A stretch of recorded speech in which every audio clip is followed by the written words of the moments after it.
landscaping because niggas was comparing land. Hold on, but why would him and Ducky was comparing what they pay or whatever they do with the landscape. But why would he bring it up when all of a sudden I'm saying the pros and cons? I say mostly cons, and Steve pops up and starts talking about a story about his. No, like immigration. The immigration talk led to the landscape talk, but it wasn't like. But it wasn't Steve. But it wasn't Steve saying, "Yo, I got immigrants cleaning my shit." And yes, he did. What day was that fucking shooting? God, it was around that shooting when the one was like that. Man, all these are just coffee with the apes. Coffee with the apes. Fuck you, whoever said I was racist. So, man. So E and Emmanuel are son and father? Because I didn't know they looked alike. Imagine if you're a Mexican and you didn't know how to do lawns. Would that be your... Yeah, you, dude. That would be crazy. You're talking about yourself, clearly. I cut my own lawn. I'm not rich enough to pay nobody to do my shit. Bro, you're a disgrace. You're supposed to be out there with the Mexicans and you're inside. Si se puede, man. This is why our parents are ashamed of us now, because we become lazy Americans. Our parents was never like that, Juju. You knew that. Whose parents? My parents are from fucking... My mom is from Montana, from the fucking tribe. From the reservation. What are you talking about? You still have it sweet. You still have it fucking sweet. You're a lazy American. I'm not Mexican. What happened to like working smarter, not harder? But aren't they the ones that this is gonna be so are picking your fruit? Fucking month. Aren't they the ones picking your fruit? Bro, this is and gonna be so hard to go back a month. And fucking doing everything for y'all? So, like, all you do is just bitch about it? I'll let your boy know. Columbus, nah, bro, like, there's no way to find this, man. Go lay down with your boyfriend, Columbus, and get off Clubhouse. No, the best way to do it, Mountain, is... Don't brought Columbus on the stage. Look at the point of Purdy, right? And then, was this conversation before the whole Jeremy Samoa bet? Eve, I got your paper. I think it was like right before that. So why do we have to talk about that some more? Because we're trying to, like, form a timeline so he doesn't have to go 2 months back and then miss the actual tape that needs to require for the satisfaction of the bet. So this is wow. Yeah, like if you're. When did that Karen get killed? Like, that's when the comment was happening, when that Karen got killed. So that if you find a date, it's more than likely the next 2 days later. Something like that, yeah. When the lawns needed to be cut. It was Goodman? It was the woman? I thought it was Goodman. Nah, it wasn't the girl. That's what I'm saying.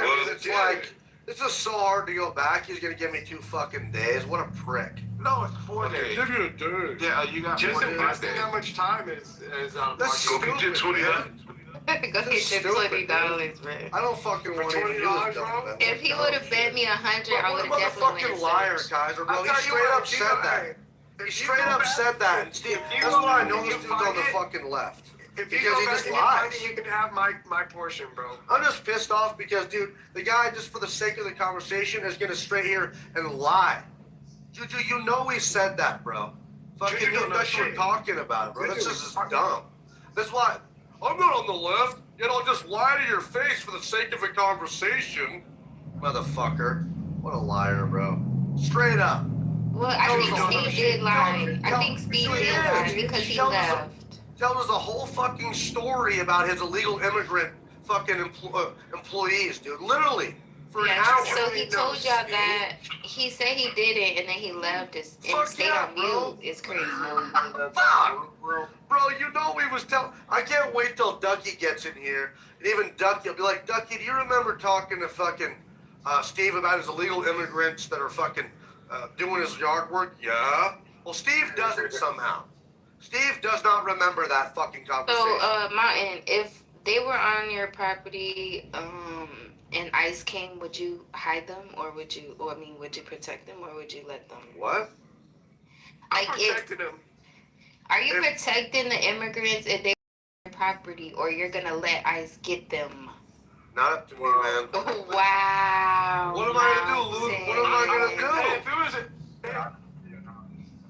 No, I know what you will be doing. Your own motherfucking law. Y'all are so That's why pussy, like. Fucking If they come to my house, I'm protecting them at all costs. I ain't about to go outside and come out and Pussy. fucking Y'all lawn. scared of the police, bitch. Y'all Why are would I scared. fight for somebody that, you know what I mean? That's already on your property. That's already on your property doing your Just they work. got jobs. I just. If they're mowing your lawn or building something on your property, you're still gonna let, like, that's crazy. I'll be like, entra, I do it avanza, myself. entra. Talking about. If I I'm like, hurry, this is crazy. Well, I mean, for a few dollars, You know them people give you a few dollars, but y'all rather rat. I know personally the person that I'm going for. We got too many bitches in this the world. worst thing is you I can gotta get be evicted evicted for because it. I went down to us. So what? That's what I'm telling you. So what? You know, if I know my homie and he's so happy. Yeah, her logic is not logical. So what? Don't jump the fuck out of me. But yeah, if I So know what? Wow. like for somebody I don't know, you gotta be. Y'all still gotta learn y'all's rights either way. Like, y'all can't just let anybody come. You dumb as hell. If you ain't got a warrant, And you slow as hell. Speak right.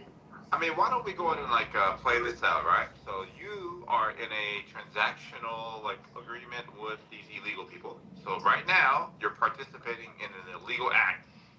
Well, you already wrong from the beginning. All right, cool. So now we got one charge, and then the authorities show up. Yeah, you should be And now automatic. you want us to, so now you want us to start building out our charges. So not only are we kind of You like should breaking the go law- right down with them and get deported too. Hold on, The wait, hold on. fuck? Are they paying me money for a service, or am I paying Take them your money for a ass too, service? because we don't know what the transaction was about. You could have said easily that. If You it's know what the 100, fucking receipt? you're You know paying what the them. receipt? Shut the Yeah, fuck up, Columbus. you're paying Now them. y'all got receipts for immigrants. Oh my god. What are you paying them for? Now they got receipts. They're gonna go put that on their It's taxes, called right? paycheck. It's called Stupid ass. Shut up. Yeah, this is horrible stuff. Why would you sacrifice your freedom for people you don't know? Yeah. They should take your You ass got- too. That's the problem. They Okay, should take okay, your do ass it, do right it right now. along. Do it right now. That's Do it Right now. along with them Do and it right deport That's the you. point. I mean, the Try and crazy save part every is that the Mexican. main people that exploit Where are they the gonna illegal take them immigration to? from Do it Mexico. right now. We don't know, Right now. Juju. Drop their ass off somewhere. Shit, they don't know where those Mexicans or Hispanics came But we from. know I that want the Mexican every American Or those migrants- island people. They don't know where they came from. Right But now, we if you know love that the so ones much who are right now. taking advantage of illegal See immigration how it's so are the easy for Mexican American Americans that are. Logic. Come on, the Mexican Americans are the ones Stop. that are of a higher class, business owners, so on and so forth, are the ones exploiting their fellow Mexicans when they come over the border. I mean, that They're is the a ones fact. That is a fact, Yeah, though. they're the ones that understand the game because they They're happen not the to be only of a higher ones, class. but yeah. Yeah, so all those white contractors, all those white contractors, all those white contractors should be going down with them immigrants too. But did they? We're not even But it's talking kind of about like a people. catch-22. No, Samoa, it's like they a didn't catch-22. get them either. Samoa, it's like a catch-22. Shut the fuck up, because Columbus. the Your way phones they haven't see dropped yet. The way they see it is like they're helping their people out by giving Yeah. them work, but at the same time they're getting their Bro, cheap these labor. Mexicans know what they're getting themselves Absolutely. They're the into ones before funding coming this. over here. Are y'all fucking stupid? So they know they're taking risks every motherfucking day. You're just talking. Lots of risk. I'm only speaking for Mexicans. I'm not speaking for no Honduras, no Colombian, none of that. I'm speaking for Mexicans. So are you familiar with like how the not-for-profits are like organizing the application process to immigration, how they're using like pro Are you talking about bono, like, DACA? attorneys? No. So what are you talking He about? didn't say anything I'm about talking that. about. He said, I'm trying to figure out where he's going bro. with that. I'm trying Well, to then maybe figure out if you where. listen more than when you talk, like. I'm asking a question, right? I'm asking a question because I need to know where you're going with that. Bro.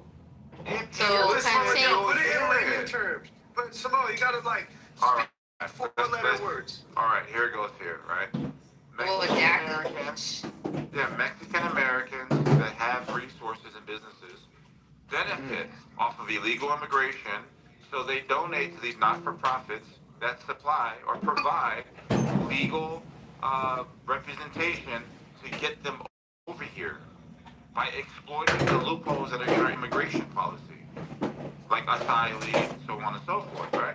And the reason why they give their money to the not-for-profits is because they're allowed to like work with these illegals to fill up their stables. So yeah, you're speaking on a point where these people don't even know English or understand like how to write, read. Like, are you fucking stupid? Like, you know how you're limiting these people's ability already? Like, what are you? No, y'all aren't. Wait. Y'all aren't. Wait, but that works for Samoa. But Samoa, that works in other ethnicities too, though, because our Absolutely, but races who's as well. in Because Mexico? exactly. So the thing is like they say, oh, you know, Mexicans are being exploited, this and that, because they do like the low budget work, but they also do the same thing to the Indians, but they're just computer programmers. You know what I'm saying? Like, it's the Chinese. You know what I'm saying? Like computer programmers. Well, Yeah. hold on. So there's a difference there, right? Because like when you're talking about like the H-1B, like visas and things like that, that's like the country trying to find talent so we could like that's just the one. brain. Yeah. So this is called like brain drain, like where you're taking the best talent from around the world and you're importing it, like for your benefit as a country. But what I was talking about was like what's on the ground level in Arizona, California, Texas, where Mexican Americans that have massive amounts of resources understand that they need to be able to fill up their factories with bodies, and the closest bodies to them is across the border. So okay, In their like country.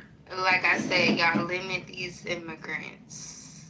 Either way, y'all expect them to take a test about things that they're not even gonna remember their social security number. No, So they don't need to do that. what do you mean? They have to take a test just to get a green card, a citizenship. What are we talking about? Why Would you they not be conflating the willing to illegal remember a population with the social legal security number, but process? they're willing to steal one? No, that's what they're giving, idiots. No, she's conflating Talking different about populations. still one. So like you're talking, so you're talking about the green card like process where it takes like 5 to 6 years to even be like eligible for permanent residency. We're talking about the other population of people that have no ambitions to even go that far, but have to be able to get work permits 3 months after they enter into this country without having a social security number, but then issued like a, I think it's called an H10 or I-10, right? So like these numbers are given, and that's why they call them sanctuary cities, because there's not an obligation of the city to like report these people to the federal authorities to get them deported. That's why they're called sanctuaries, right? So who needs a social security number anymore? You don't need any of that shit.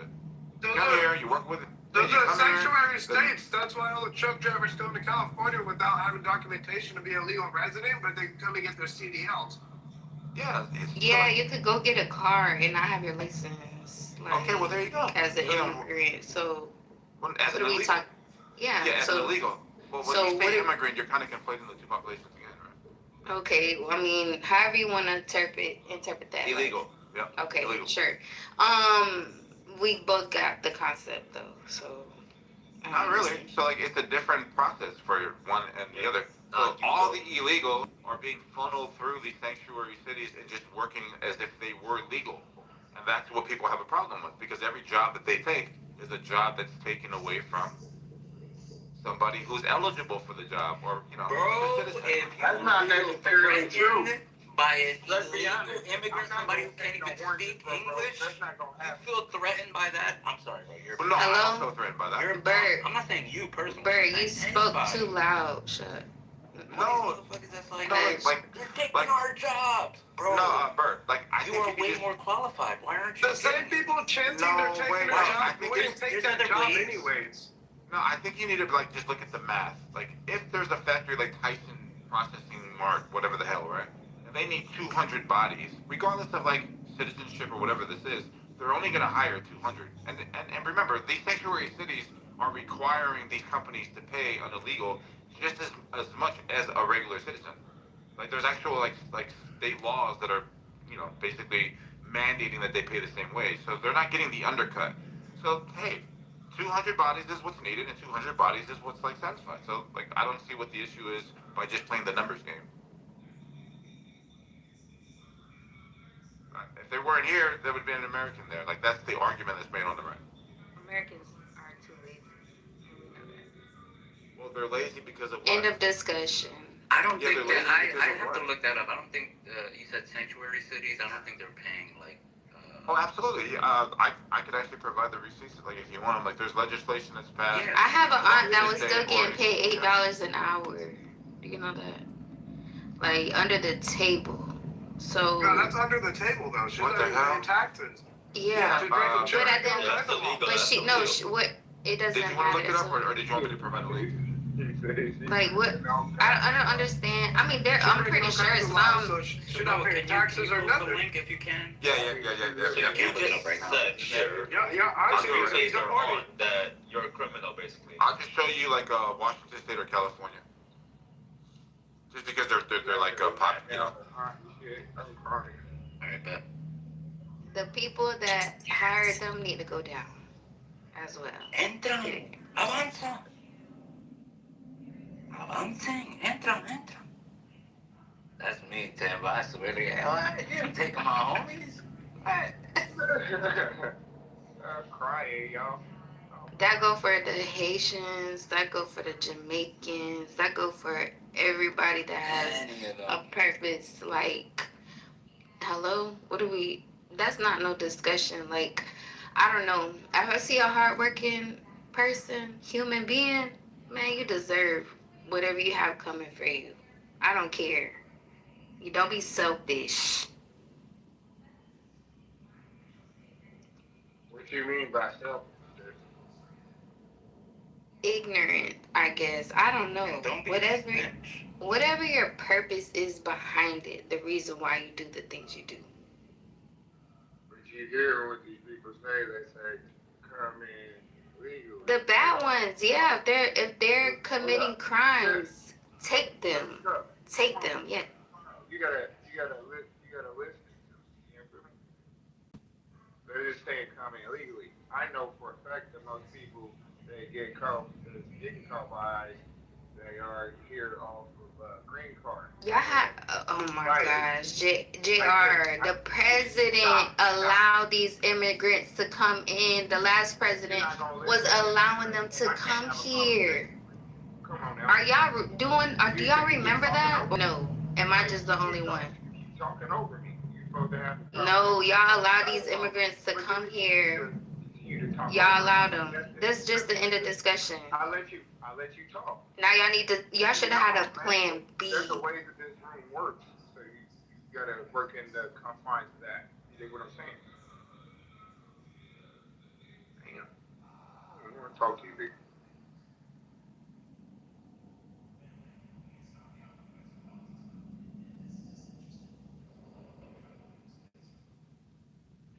I can't believe not Samoa, sorry. Mountain didn't know what a libertarian is. It's like, motherfucker, how do you hate something you don't even know what it is? You lying. You lying, Bert. Nah, I swear. He's like, fucking libertarian. Fucking hate those guys. And then Steve's like, what's a libertarian? Oh, well, you know, it's like.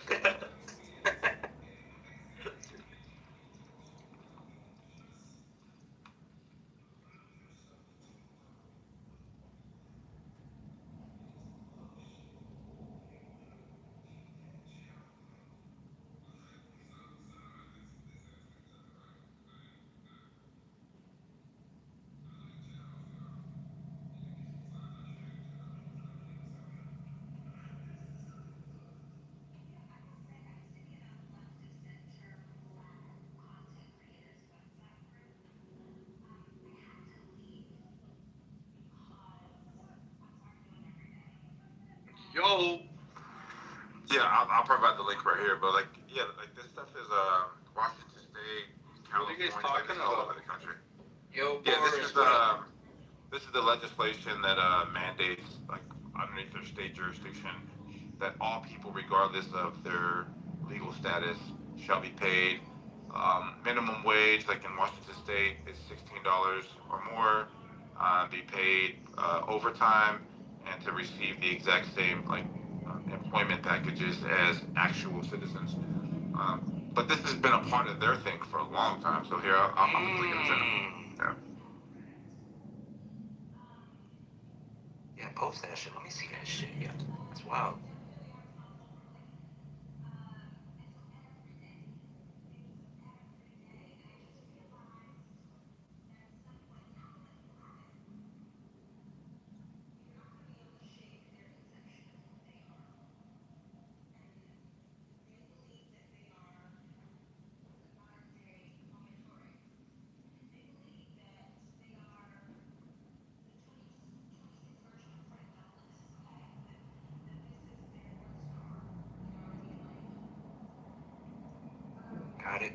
Looking out, brat. Where they hit from? Where they do this?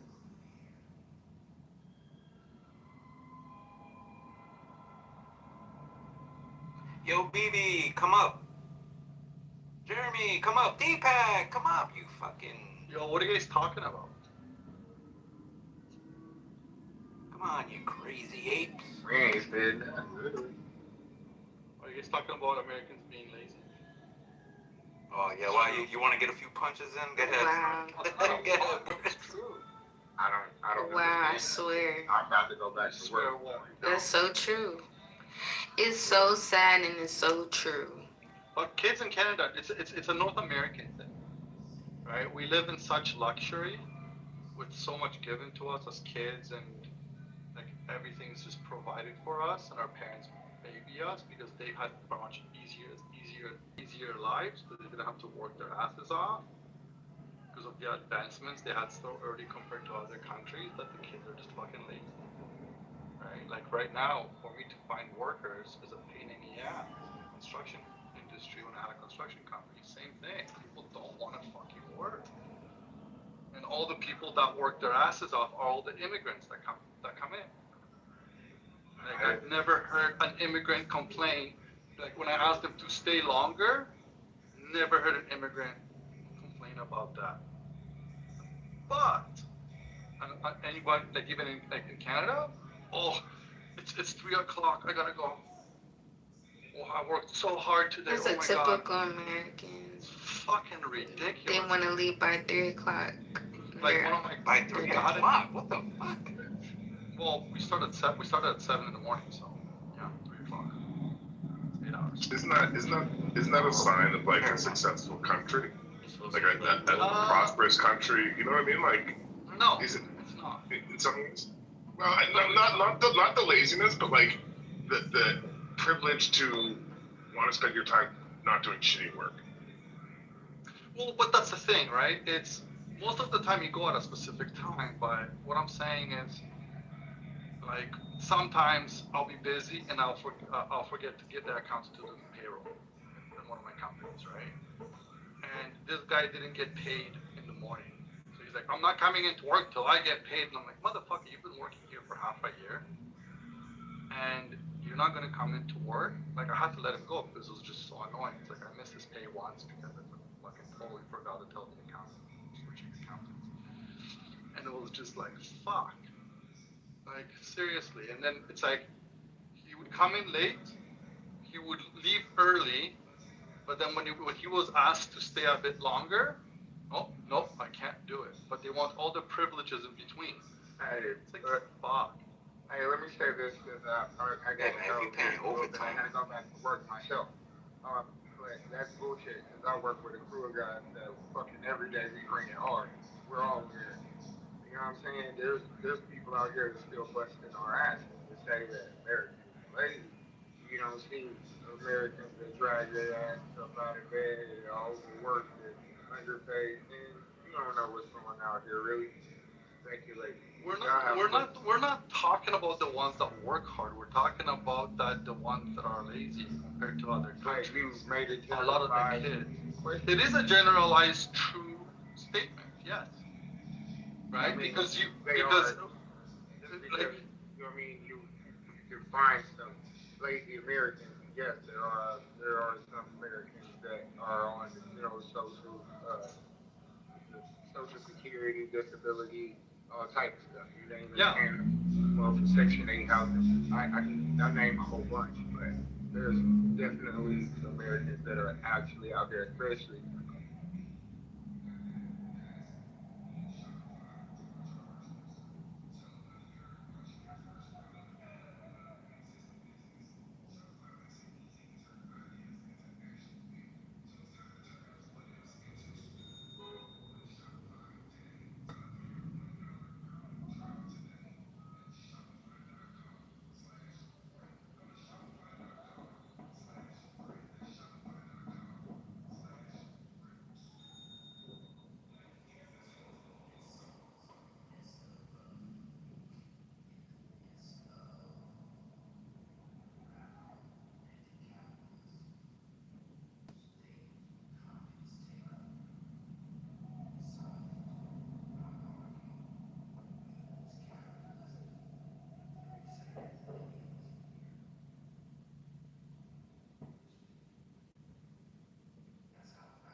that was already in the Americas. Oh, because they just wanted, sweet, they wanted to be in that number with them, sweet. That's all. That's all. Life be better. They gonna get closer to Jesus, closer to God. They gonna go to heaven faster.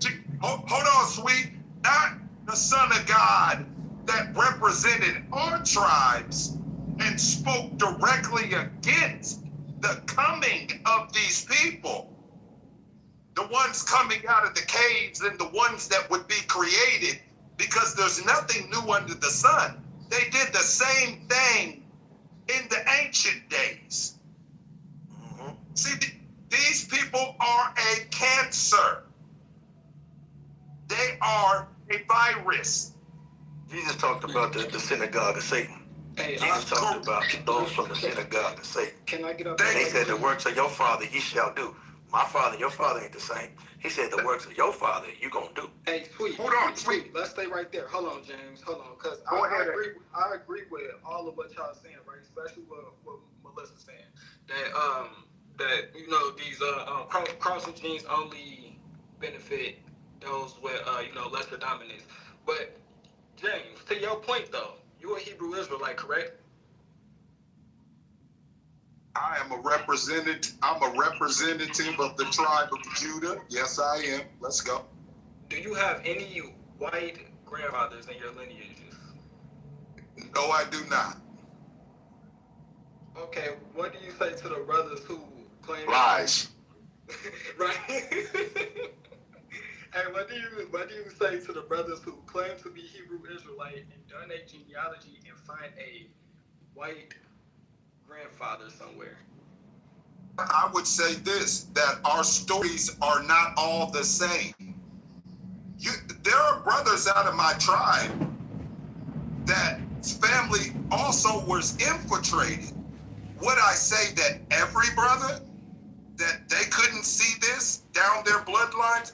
Now, I'll touche you on this. Is it possible that I cannot go back far enough because of the erasing of the history, right?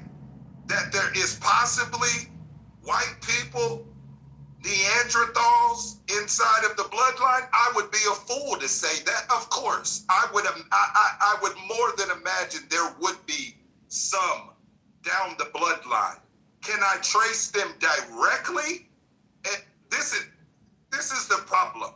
And I don't want to diss you, brothers, but I've got my family history. I've got the titles. I've got the tribe name. I know who I am, and I know who we come from. And I know how these people told this story in reverse to separate you from the land. You brothers and sisters come from direct royal bloodlines, kings and queens. Like I said, the salt of the earth. First, they erase you, and then they replace you.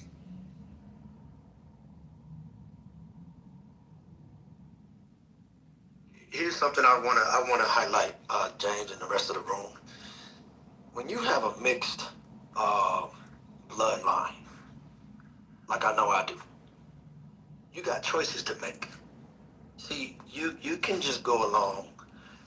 With someone like me, it'd be the easiest thing in the world to benefit off of my lighter skin. Easiest thing in the world. When you got Creole mamas and daddies and uncles and cousins, not mamas and daddies, mama.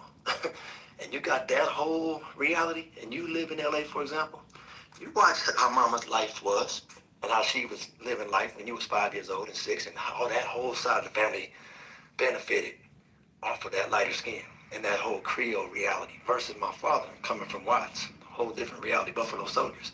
When you watch that and you look at that and you see what cards mama's side of the family can play versus daddy's side of the family can play every day of your life, and you watch that play out in every dynamic you can possibly imagine, you got choices at that point.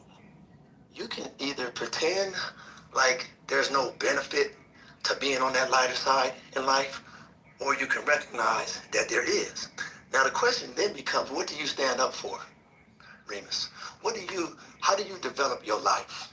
knowing you got mama and them can benefit a certain way, and daddy's over here, and he got a certain thing. You know what's interesting about the Creole experience? When it's cool to be black, they black. When it ain't cool to be black, they Creole. That's something I peeped early in life, James. And people in the room, they see my father's side, he couldn't play that card. He 24/7 gonna look like he looked. And there ain't no way around that. That is what it is. And that's the best thing Brother to peep. Sweet, I would imagine your father was a dark-skinned, melanated man, correct? Most definitely.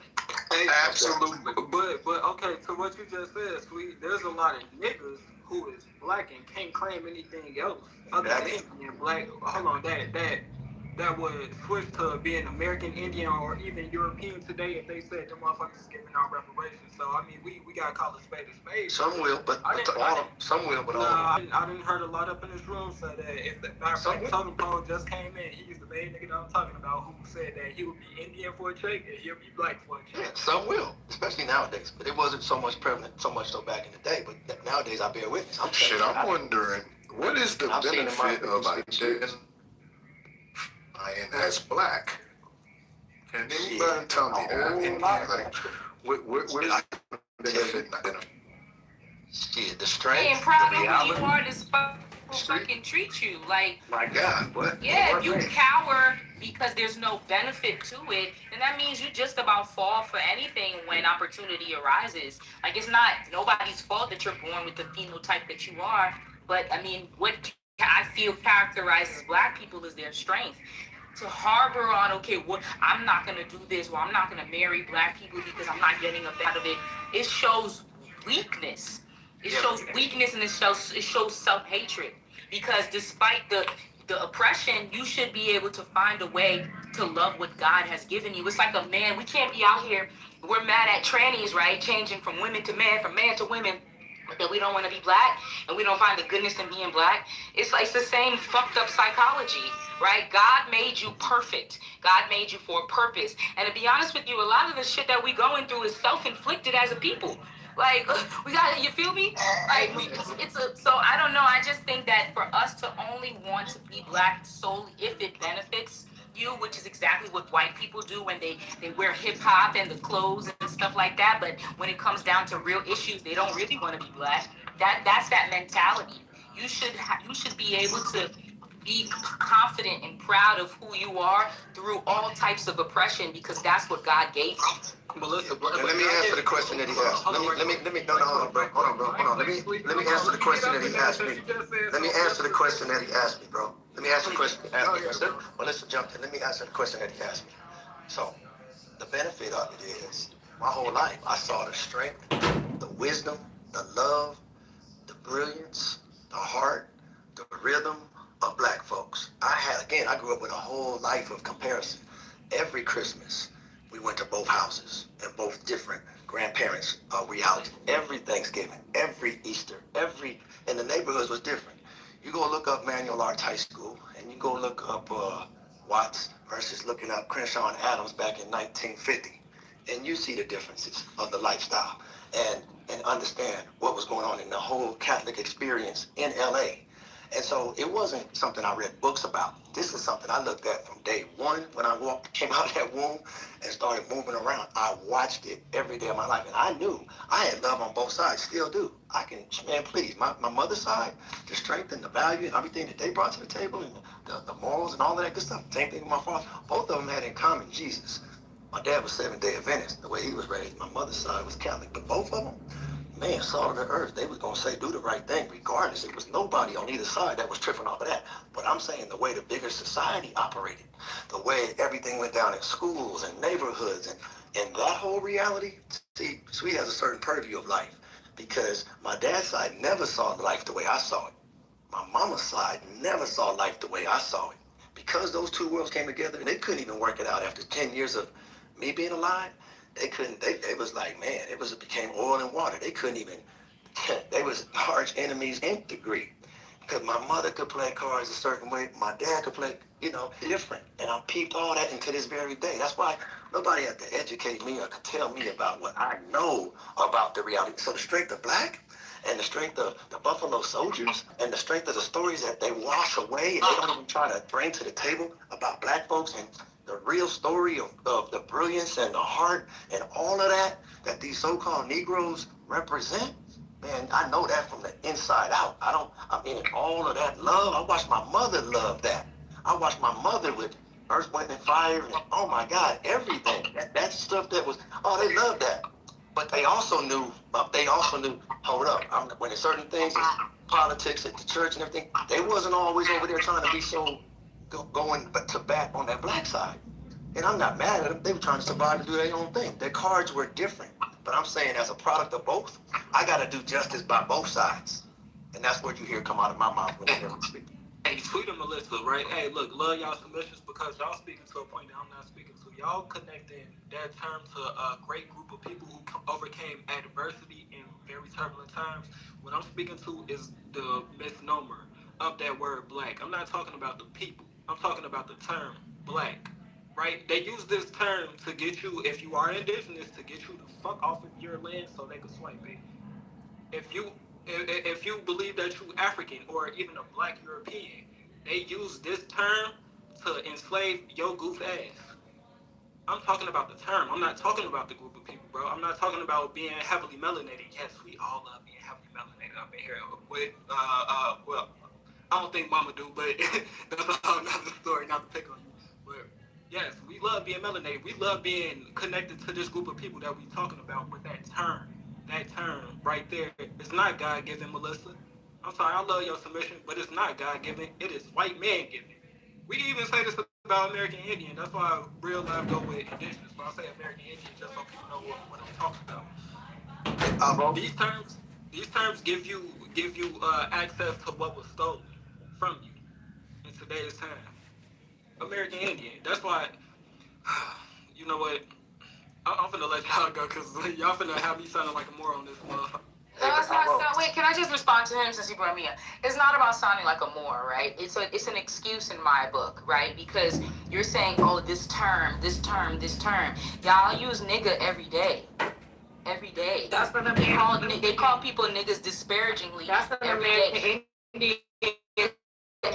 Right, yet it was but white people still use it disparagingly, and it was taken, right, and then turned and twisted and used for something else. That's the same thing with blackness. So you being associated with something didn't necessarily mean it's harmful, mean it's bad, unless you choose to feel as if it's derogatory. It's the same thing that happened with the word nigga. People call each other nigga every day. Well, didn't they change it from nigger to nigga to negus and find some sort of value in the meaning? It's not about it being like, I don't feel like any one thing is tied to my identity. It's a term that's been used by the European, but the reality of it is it's not just the European that called themselves black during colonialism, right? Ethiopia means land of dark faces.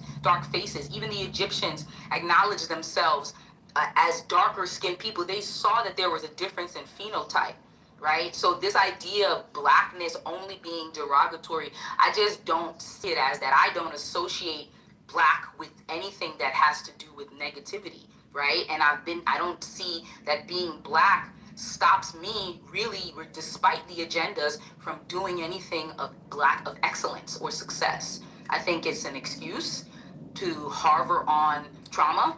And although there are some agenda, negative, derogatory things behind the word, it's up to you to circumvent the agenda and get where you want to be. I don't give a fuck what nobody calls me.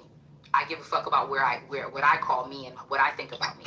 Let me just, let me respond, because you mentioned Melissa and me. You mentioned Melissa and me. Avo, let me respond, because I'm a product of parents that were black folks. They when I say black folks, let me tell you something. They from that generation where James Brown came along and said, walk right into it and say it loud. I'm black and I'm proud. When that was going on at that time, those were fighting words. If you called another so-called Negro black at a certain time that I watched and lived through in my lifetime, let alone my dad and them, if you said, what's up, black man, those might want to fight you, because they didn't want, they were running from this idea that you're the original. And I'm telling you that it was an embracing, not to try to demean ourselves. It was a time when the political climate wasn't calling us black. It was the so-called Negroes that was really proud of who they were and the story and everything they've been through that said, no, damn it. Don't try to act and try to become white and become other than yourself. Say it loud.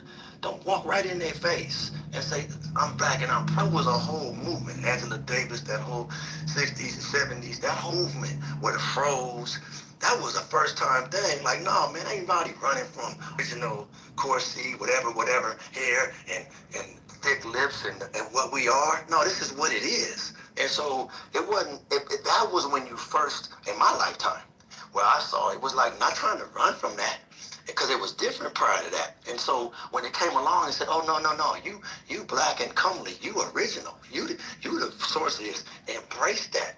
Don't fall for the okie doke and run from it. Of course, over time politically, they started that. I'm talking about politics now. I'm not talking about this thing. Then it was there's a process how it got from that original pride in hold up. No, we from the original. We ain't running from that. You don't like black? Well, damn it, we black. Now what? Where we going from here? Bring your white sheets, whatever you want to do. This is what it is. We ain't running in apologizing for and we ain't trying to bleach skin and none of that stuff. There was a whole percentage that said, oh, no, hell no. And you saw that pride come along. And from there, it started to connect itself to the rest of the world and realize, oh, you were part of this whole planet on the original side. And this is where you started to see that growth. When I was coming up, 18, 19, 20, you had a very strong thing about this medallion with, black, green, and red, and the Africa medallion. That was a sense of like, yeah, damn it, we bigger than what you're trying to sell us to be over here. There was a lot of pride that came along in that whole kind of spirit. And it was understanding that what we're going through over here is very unique. And so the rest of the world slowly but surely began to embrace them terminologies. And Muhammad Ali had a part to play in it. A lot of people, Kwame Ture, Stokely Carmichael, there was a whole lot of folks. Black Panthers played a part. And the rest of the world was watching, believe it or not, from a distance. And people like Muhammad Ali was saying, the Viet Cong never called me no nigga. Who was he talking to? The powers that be in this country. He was letting them, I'm not finna go fight in a war. I got my conscience. I got a moral conscience. I can't go fight for something I'm not benefiting from back home. Give us the land. Give us what we deserve in this land. And then we could talk about going to battle for you and going to fight some other folks. But right now, man, you want me to come because that's your enemy. You can't get along with them. And there was a whole consciousness. Hell no. We ain't doing that. Hell no, man. We don't have rights right here back at home. And that's the same conversation that people try to have to this day about, damn it, we Americans. That's on a bigger scale. They try to say, what the hell you sending all this money to Ukraine and Israel fucking for? What the fuck are you doing? We over here building this goddamn thing, putting sweat, blood, tears, all kind of emotion, all kind of shit into trying to alter this political system to include us. That's the part of that. That's the part of that thing. So by the time we come into 2026, 2025 and whatnot, last 5 years, you're seeing everything claiming black, BIPOC. You're seeing all this. That's where you see the pushback from so-called Negroes and black folks that are like, hold up. And there's a difference between the certain struggle with the natives of this land, call them what you want to call them, all them tribes that was here, that were very melanated before the Columbus and anybody else started showing up, and they had all of what that was. And so the reality is, I have some blood in there. I got some blood in there. Yeah, I'm on my mama's side. Yeah, for sure. So in that sense, I was. So in that sense, yeah, I know that, bro. But I'm trying to differentiate because in here, sometimes we want to get A or B, and we want to, and it's really much more nuanced than that. So those are two. Differentiate them because you're afraid to claim your tribe. No, I get all that. I get it. I just want to. I want to be free to finish what I'm saying, though. I want to be free to finish what. I want to be free. I want to be free. I want to be free to land. That's all. That's all I want to do. Right now, let me finish my thoughts. And so the reality on this planet, it also separates them. Not it's a separation movement, but it distinguishes them from the natives of this land. Now, did the lines start to overlap and were there some marriages and a lot of things? Absolutely. But it's very crucial for the storyline. And we hear it in these rooms all the time, that people can be true to. You might have both of those in your blood. You might have some Caucasian in there too, and all the ranges of what Caucasian means.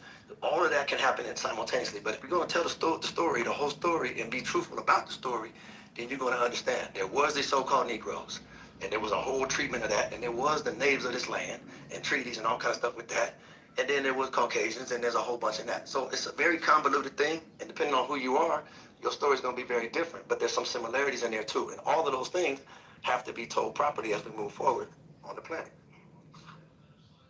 I would just like to say that Negro is a Portuguese word, and it literally translates to black and Germanic. I don't understand how you people are over the age of 25. You were born in the 80s, the 70s, or the 60s, and you don't understand what's happening. James Brown is literally half American Indian and half Native American. He worked for the machine. Just like the term Afro was literally transformed from the word natural, which was a natural hairstyle. And the 60s was a pivotal time to take the indigenous so-called black American and make them into an African. You brought up RGB, that comes from Marcus Garvey, who was from Jamaica by way of Ireland because he was a so-called black European. All the stuff you just went down a list and said is literally the indoctrination of the American people. When y'all calling people black, you're literally taking them away from their indigeneity. People in Africa don't identify by black. They identify from whatever tribe, whatever country they come from. Here in North America, we have literally been programmed to identify by a crayon color that we're not. We're shades of brown. How is it that Asian people don't identify by yellow? If you've ever left the Americas and you went out the country, people from other places already know who you are. They know that you're from America. So I don't understand why y'all in 2026 are still trying to live under the patina of colonization by the way that they have tried to identify us. It has literally been programmed into our minds. Ain't nobody, even the darkest person on the planet is not black. These are literal terms that came from the Portuguese. Right? They even had a term called Negro de Terra versus Negro de Guinea because they even knew there was a difference between the African and the people over here in North America. It's just bizarre. And you brought up Creole. I'm Creole. Creole literally just means mixed with French. Somebody who's Creole could be African and French. Don't have to just be French. Stop. Somebody could be Creole. They got Creoles in Alaska. Look it up. The Alaskan Creoles ain't the same as Louisiana Creoles. And you want to know something else? Louisiana Creoles have different admixtures too. And them Creoles that left from Louisiana, they left and they went to the Midwest and they went to California. Some of them decided to continue to be passe blanc. Some of them decided to mix back in with the indigenous American. So American Indian is your nationality, which is America. That's your nationality. And then Indian, which means indigenous, will be your ethnicity. Calling yourself black literally denotes you even having an identity, bro. Like, black America literally takes you off the landmass. Africa before America literally takes you off the landmass. People like Charlize Theron, Michael Blackson, and Elon Musk are African American. How is that your category? I didn't say what. You're mixing it a lot. Haitian and somebody else is speak about. There was another voice. It's not all French. Don't get all emotional. Wait, sweet. There was somebody trying to talk black. It's okay. Cause you too old, bro. You too Please, old. can you let black go, guys? Can you guys let black talk? Don't be so emotional. You Creole, represent your Creole. Black is trying to talk. Come on. I'll do that. Okay. You know, the bickering. You know, it's interesting to me when people try to take people like James Brown and Marcus Garvey and they do other people, try to make them point blank Indian when James Brown tells you he's so-called African American. He has a Native American heritage, yes. He also has African heritage from West Africa, and it's specifically Post his genealogy in the chat. Sierra Leone. Why you cutting him off? You know, you're just saying things. You ain't posted nothing. And I said he was American Indian and Native American. American. For James That's Brown. what I said. You're speaking for James Brown. And so are you. And so are you. Finish his submission, though. I'm literally looking up his genealogy. And also, you claim Marcus Garvey's a black European. He you know, you guys just throw some things out there just to make. Why you keep coming off your mic with no discipline? Because you know she's cut. You know she's Trying to distract the room. I mean, go off mute and let Black finish talking. What's wrong with y'all? You know what? You know, I don't want to be redundant, but that was the main point. I was making people trying to take other people's identity and try to tell them what they are. You know, you got to stop it, sister. Yeah, and I did want to add this idea that Africans don't consider themselves black people. That's not quite true. I mean, they've had years of oppression and tribal wars that unfortunately were also caused by the Islamic and Catholic churches. But if you go back in antiquity, right, the Nubians, they named their land Kemet, right? Ancient Egypt, they named Kemet literally means black land. Black land. The word Kemet means black land, right? So this idea that there's no, stop, grow the fuck up. This idea that there was no blackness in Africa is not true. We even have Ethiopians. They adopted the name. The name means land of burnt faces. Like, let's be for real. Kemet means black land, right? These people were fully aware of their phenotypic differences. They knew. Ugh, you need to not burp on the mic. That's disgusting. It's gross. Like, get your bowels under control, right? And so the reality is, it's disgusting, and it's not your go, it's mine, so mute up. Yeah, so this idea that Africans don't see themselves as black, I literally go to Africa every time. They definitely call themselves black in modern times. That's one. Hey. Mute up. Thank you, Avo. Please, you're on mic, and it's really distracting me. Thank you. And the second part, right, modern day Africans do call themselves as black. There's thousands of different tribes in Africa, thousands of different languages, 50-something different countries, right? And so the different people associate themselves with different things. If you're talking about Africans who don't see themselves as black, you're talking about East Africa, right? Who primarily see themselves as Arab, because that's what genetically they are. They are most definitely Berbers, Amazi, E1B1B, which has an Arab lineage. Even till this day, they're not even E1B1B anymore. They're also more Arab, and that's self-identification. But that's not to say the entire continent of Africa doesn't associate with blackness. That would be wrong. And then lastly, again, one of the greatest civilizations in Africa, not the greatest, but one of the greatest, right? Kemet means the black land. So to say that these people didn't see phenotype, you can go into their writings and see their hieroglyphs and see that they acknowledged different phenotypes, and they knew they were not white, they were not Asian. They knew that. That's why they named their land what they named it. Hey, Melissa, can't nobody read that, imagine that hieroglyphic shit. Don't nobody know what anybody can look at a hieroglyphic and see a for photo. yourself, man. What the hell? Hello, Melissa. Hello. You don't know Asa Hilliard like that. Wait, hold on, G. Y'all always go to Kemet. Instead of going West Africa where they say you niggas come from. Now, Melissa. I live in West Africa. Hold on, Melissa. God damn. Get the fuck back on mic, please. Oh, but you weren't on mic when I was talking. And you don't like it, do you? It sucks when people keep interrupting you when you're trying to make a point. I muted up. After you laughed about it, and now you want to curse at me. Grow the fuck up. Please go on mute. God damn.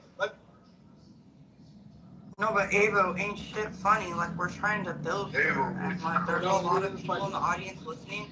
Respectfully. Okay, so can I fucking finish? God damn. Don't finish, please go on mute. Yeah. Melissa, it's all love. Don't be like that, Jay. Because I was just like, but all right, look. Y'all always go to Kemet. Y'all always go to ancient Egypt. You niggas don't got nothing to do with no motherfucking ancient Egypt. They didn't go into ancient Egypt and take you niggas up out of there. So whether they consider themselves black or not, they ain't got nothing to do with you. But what about the West Africans though? What about the Liberians, the today Ghanaians, the today Congolese or whatever the fuck, the today Nigerians, Nigeria? What about them niggas? Those are the main motherfuckers we talking about when we say that Africans don't consider themselves black, and they don't. And because they understand the difference of nationalities. We don't realize having nationality here. That's why we put that black in front of American and not just American. They don't have the same culture we do. Matter of fact, genetically, even genetically sometimes, they don't consider themselves us, which they not. Shit, they not. You, Melissa, you would be more connected to, Speak on the point, not on me. Hold on. Hey, B, hold on, I got you. I'm finna get out the way anyways. I'm on my way to work. Look, just by you being Haitian, your geographic, you would be more connected to them people than we are over here in mainland North America. Them people don't consider themselves fucking black. You, as a Haitian, you coming over here, you consider yourself black now because you assimilated into the culture. But over there, you're Haitian. That's not. Why are y'all speaking on me and not the point, right? But bring up the statistical evidence. Because you've never been to Haiti. What Haitians do you know to acknowledge this? Have you been to Africa at least once to talk to a black African and ask them how they identify? No, I don't have to. I can stick with my opinion and how I feel about it and not actually go to the continent and not one country, many countries, and have different conversations in different languages with other black people who do identify with black. You've never been to Haiti. You can't tell me what Haitian people see themselves as. They see themselves as blacks. They do. I don't see where you're trying to say just because because I was born in America that I've just thrown away my lineage. I have no, so I'm a first generation American, bro. My entire family is fucking Haitian. You can't, my cousins, everybody, you can't tell me that they don't see themselves as black just because you want to tell us how we should see ourselves. It's simply not true. You can't speak for entire population groups. This idea that West Africans and don't see themselves as black when you've never even spoken to them in their own country, all you see is this clubhouse bullshit is ridiculous. It's not true. And that's why I gave you the example of Kemet, a land that's literally called the Black Land. Like, it's ridiculous. Hey, Melissa, once again. It's not called that. Also moving the mic around, Pavo. You right. I got you. Yeah, y'all got me at the I know you gotta go to work, but let me say this. I put in the chat.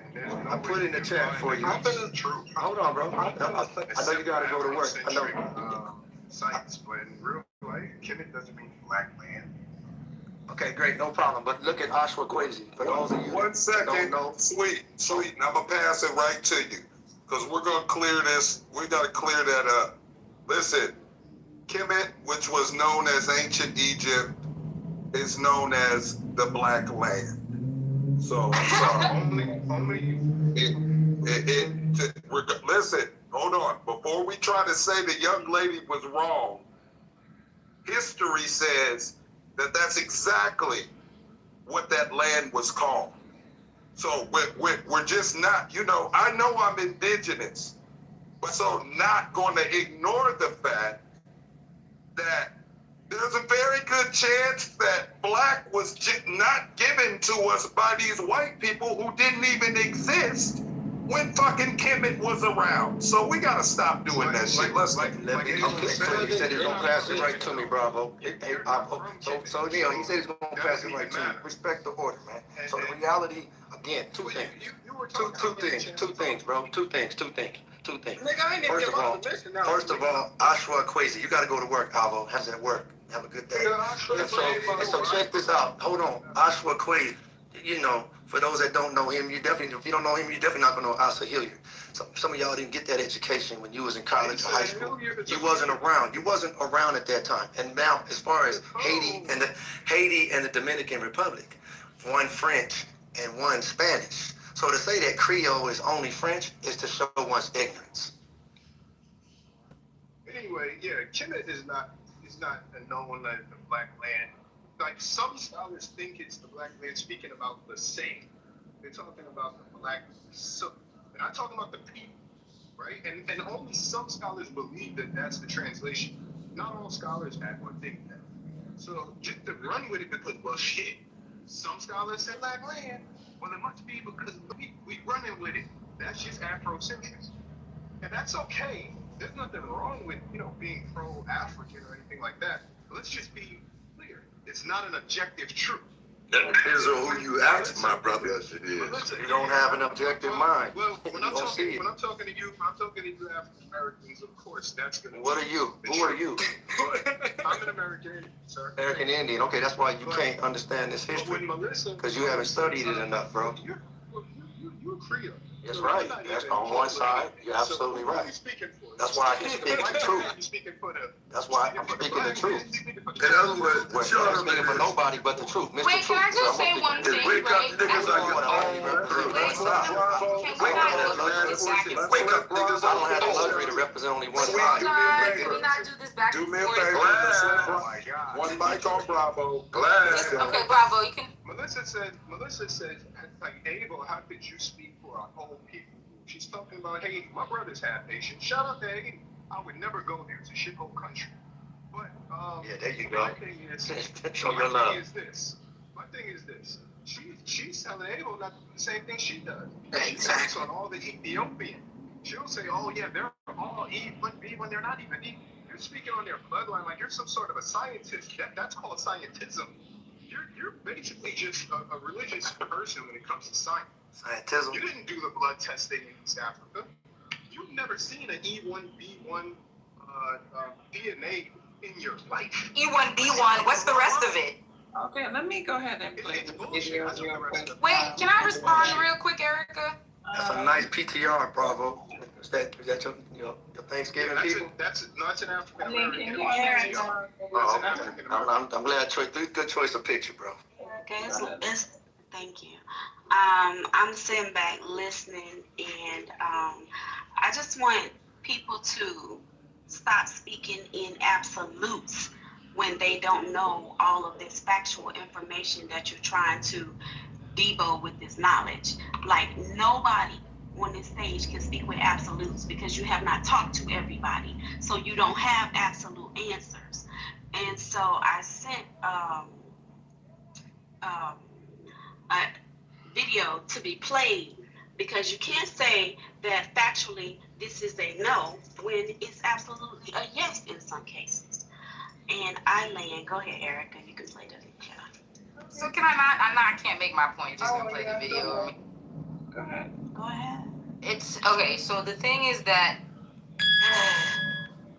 So all right. So this is the thing, right? The word Kemet refers to the land. The word Kemetyu is Kemetyu is what the term was in their language to refer to the people of Kemet, right? So the name Kemet, it translates to black country nation, black land, right? But if you look closer at the language, the way they referred to themselves was Kemetyu.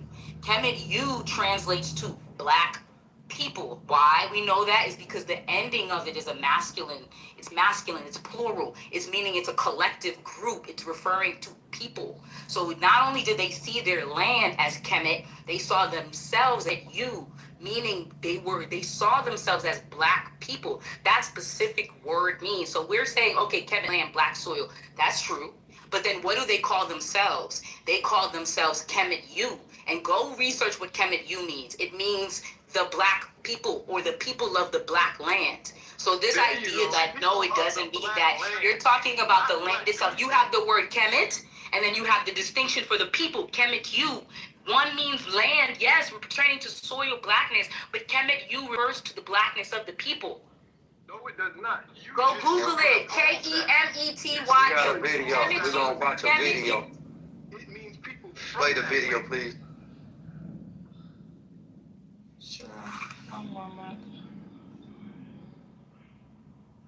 What's up, bitch, girl? I'm not trying to ruffle any feathers or anything, but am I the only person, black, African-American person, who remembers when anybody else who was a part of the African diaspora used to differentiate themselves from us? Like, oh, I'm not black, I'm Jamaican. I'm not black, I'm Haitian. I'm not black, I'm Panamanian. But now it's like, bro, we're all black. I don't know. I don't identify myself as a black person anymore. I identify myself as a Jamaican person. I've always identified as a Grenadian. American, when I'm not black, everybody was shocked at that statement. Like, you're not black. What are you then? Like, I'm a person. What is black? So what are you? Yellow, like lemonish green? What is I with?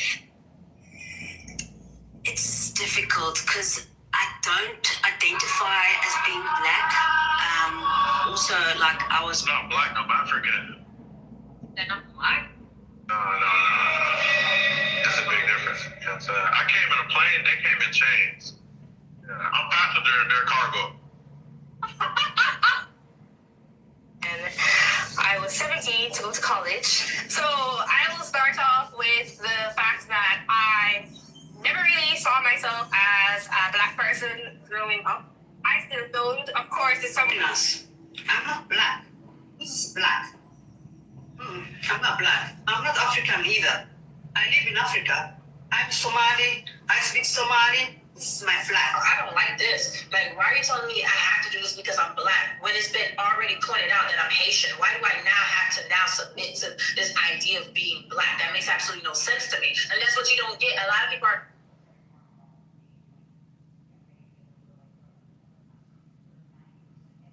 black.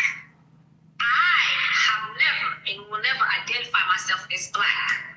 And I'll elaborate as to why I'm saying this, because this is needed in your, so you can pretty much understand that just because I look like you, that does not mean I identify myself as such. So for instance, sweetheart, I am Congolese. The word is colorblind. I'm not a black man. Look at my face. Yeah. I'm more like brown. And I'm not. Let me say that again. I am not black. Okay? Hear me out. Growing up, my mom absolutely hated when we refer to ourselves as black. She's like, you're not black, you're Nigerian. It's like now that we're on the forefront, which we've always been, but now that it's really trending, it's like, I don't know, they want to claim it as theirs. But before, they had to make sure that everybody knew that they were foreign and they were not like us. Hey, Mommy, I don't think as Ethiopians we're ready to have the conversation that we love cosplaying African American when it benefits us from permission to using the N-word, to being credited for or profiting off of the ingenuity of Black Americans, by blending in because of our skin color, i.e. people trusting, loving, and endorsing of Black Americans for good food, music, language, fashion, social justice movements, arts, etc. Everything that erupted out of this beautiful culture. Basically, we love clout chasing African American culture for our own benefits, but when it really comes down to it, when it comes down to being black, we'll play model, citizen, immigrant in a hot second for our own convenience, forsaking Black brothers and sisters for any opportunity, no, for even much less, for a man, or a moment. Yeah. I don't think we're ready for that either. Do you think there's a difference between financial Black American versus an African? Because I feel like even though I was born in Africa, most of my life was raised in America. I joined the military and I was ready to die for this country. Yeah. So technically speaking, I am African American. Yeah, you are African American. So do you think there's a difference between You deserve every bit of America that you fought for and did everything for. But your ancestors ain't do nothing for this country. Be honest with us. Yeah. Let's be real. They got us here. If it wasn't for their hard work, if it wasn't for what you are the resident African American right now. If African Americans win in their struggle in the United States, that is a blueprint for us in Africa and the rest of the world. So with their struggle for reparations, it equals to the conversation about what Sudan needs from England, what Sudan needs from the outer world, what Sudan needs from every other person that has been able to take a part of South Sudan. I'm not trying to ruffle any feathers or anything, but am I the only... All right, that's it. Grand opening, grand closing. Yeah, but that video highlights that even Africans are not a monolith. I mean, you can take as many people who say that, but then you do have people like that last man. Listen, I'm not on this hatred wave that you guys like to be on. It doesn't suit me vibrationally to hate people. I'm sorry, it does not. There's no money in that. Just be hating niggas for no reason. That's literally what the European does. And I choose to rise above that. I just personally, regardless of what you call me, what you think I am, I'm not gonna hate you. Because no matter what, I still have to partake in the Black struggle here in America. They don't ask me what type of Black I am when I go apply for a bank loan, or when I'm talking to my lawyer or my real estate agent, or when I'm dealing with fucking shit that has to do with business and I'm being marginalized because I'm Black. They don't ask me if I'm Haitian. They just see the color of my skin. No, they don't. They don't ask me. Nobody even knows I'm Haitian unless I tell them. So the reality of it is that as much as we can hark on these clickbait points of view that Jewish media is putting on TV, that last gentleman who spoke about the real reasoning that there is that Black Americans, that your voice and your efforts are actually influential to other Black people, not because we want what you have, not because we want reparations, but because we have our own fight in our own countries that need to be done. So it's more inspiring. I've never lived in a household or been around other Haitians or Caribbean people who don't see themselves as Black. My entire life, I've always identified with Blackness. I've never differentiated. My husband identifies as Black. So I just don't, I mean, I get that this exists, but I do think that all Africans and Haitians and Caribbeans are also not a monolith like Black Americans. We all do not think that way. And I'll be honest with you, thinking that way economically, while white and Asian people they're quadrupling their investment year after year in other Black countries, it doesn't make financial sense to the future of generational wealth. That's why I don't want to partake in it. It's really broke behavior. And that last guy that she just spoke about, the last guy that she just spoke about, you know, y'all hear me get off the mic first. The last guy that she just. 1 second, real quick, sweet. The purpose in the video being played was not to negate, you know, any type of statements that Melissa just made or anybody prior to Melissa. It was to just, you know, to stop speaking in matter of fact. Because prior to this video, it was matter of facts. Oh, don't nobody say that. Oh, don't nobody do this. They do it. And they do it however they feel like they need to do it. That wasn't the argument. No. Thank you, Littlefoot. I get it. Thank you. I think it. Thank you. What I'm trying to say is those people that are Black Americans, some people say Black Americans kill, Black Americans steal. I'm not going to get on this mic and say, you know. So what I'm saying is, it can't be a matter of fact. You just out. We're talking about Blackness and the word Black. Why y'all do this shit? Okay, let me speak now. Let me speak now. And so the last guy that we heard on that video, I'm going to try to get it because there's a lot of. So he was saying that we benefit off of you Black Americans, so-called Negro Americans. So please, y'all keep on fighting that fight because you make it better for us wherever the hell we are. That's a fact. Also, the early people in that video were making it very clear. We're not Black. They were very clear. Whenever that was recorded, whoever they represented, they was making it clear. Again, I go back to James Brown. I go back to this movement within Black America, so-called Negroes, Black folks that always understood what that meant from day one. We've always understood that before anybody else started coming over here and mass and all of that. And so they knew they weren't a part of that. They were very proud of being Somali. You heard somebody say. They were very proud of being Jamaican. And nobody's ever tried to take that. No Black person over here in North America ever tries to take that. If there's any taking that happens, it's what these white folks make available to be taken from America that they will gladly give to all these other, quote unquote, air quotes, Black folks that come over here and get blessings that these so-called Negroes were never afforded to get. And that will never be removed from any conversation. And that's why I make it very clear. The only thing that I know that differentiates it is just like Elijah Muhammad said. You're talking about these so-called Negroes. Who so-called them that?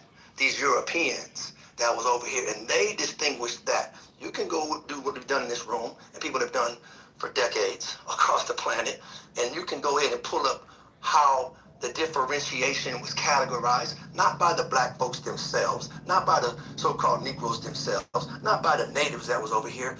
They, these European colonizers, made it very clear that they understood who these tribes were that were already here and who was brought over here called so-called Negroes. They were very clear. So argue with them when you start coming off your mic.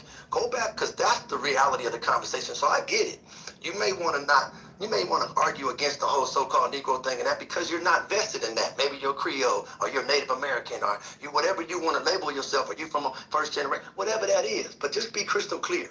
You are not in that category of those individuals that are here, that have been tied to that whole journey, and they know that story. And those people have a certain conversation that they have to have with the government. And if you're not in that boat, you should just learn how to be quiet at that time. Sage available. Sage available. Sage. Go ahead. Thank you for all that. Hold on, Sage, can you go behind Eugene? It looks like he's trying to say something. Go behind Eugene. Anytime, Eugene. Okay, super cool. I don't know where y'all at. I kind of jumped in when Rima started talking a little bit. I turned my mic up, and listening to him, I want to respond to what I think the conversation is. So if I'm a little off, y'all excuse me. I get excited when I'm gone. Y'all having all the fun. I be wanting to have fun too. So if I'm a little off with it, just, charge it to my head and not my heart. I don't care, flawless. So what? Hey, so whether you're a Native American, whether you are Indian, whether you're a Haitian, whether you're African, whether you're a foundational American, in the eyes of white supremacy, you all the same. No matter if you're rich, no matter if you're poor, you are considered in their eyes second class and you're black. Let me share something with you right quick. All of this time we've been fighting to be accepted and realize that no matter what, you're still a nigga. It took Tiger Woods to go get sued and fined for him to realize when he said, I'm not black, I'm Tiger Woods. I'm not black, I'm OJ. These brothers felt as if they were beyond their blackness. And in that, white America had to humble them. They had to humble them to let them know, nigga, you still a nigga. No matter what you do, you are still a nigga. Diddy, you think you bigger than the system? You still a nigga. Bill Cosby, you still a nigga. R. Kelly, you still a nigga. And as those thoughts linger in our minds, we must understand that no matter what, you are still a nigga. So you have to define and redefine what being a nigga is. And the only way to develop a new definition of that is building within and building on your own. So if I'm gonna be a nigga, let me be with my niggas. I think Kanye said, and even his points were so valid. He was talking to Sway. He said, hey, Sway, I just spent millions trying to be accepted in this fashion world, only to realize that no matter what I do, they never gonna accept me. But why don't you empower yourself? And at that time, when you say, why don't you just do it yourself, yay? That was that fighting at the table. He wasn't understanding. Building his own. And at the time, he wasn't understanding because his whole thing was, but I want to be accepted by them. These are people that... Why we want to be accepted so bad? Because it feels like it gives you validation. A brother can tell you, man, you got a good look on yourself, man, all day, man. But as soon as one of these white folks come in here and say, man, I love your podcast, now all of a sudden you're smelling yourself a little bit different. Just like when we growing up in the neighborhood, man, we were shunned on dark-skinned girls with Negroid features. They told us that Whoopi Goldberg was ugly. They told us that these women, they were ugly. Straight hair was pretty. Where the curly hair, light-skinned girls at? So we grow up being color-struck. We don't want nothing that look like our mamas. Because we all want something that we can't have. So we're flattered when someone outside of the pond sees our ability to swim. All of this time we've been fighting to be accepted and realized. So the premises behind me sharing that, regardless of you calling yourself Indian, Native, African, Black, Haitian, Jamaican, in the eyes of white supremacy, you still a nigga. Go ahead, sweetheart. Thank you, Eugene. That's so crazy you played that, because the topic before I even got in here, I was thinking about the colorism thing. But to get back to the point that you guys have on hand, the discussion that was here before, I first want to start off by saying how ignorance could be so loud and how negativity is much louder, right, than positivity. Because what we want to look at, like earlier, I think Melissa made a very good point, right? I think, and I have a good optics because I'm half and half. I have a foreign side and I have an American side with very deep roots here on this continent.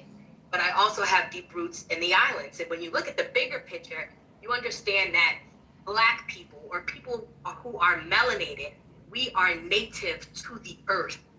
We are native to this earth, okay? Not just one landmass.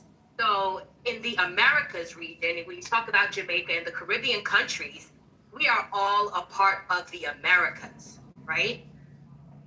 And we've come to be under this mind frame where we're Europeanized and we like to segregate each other and we like to talk about our differences so much.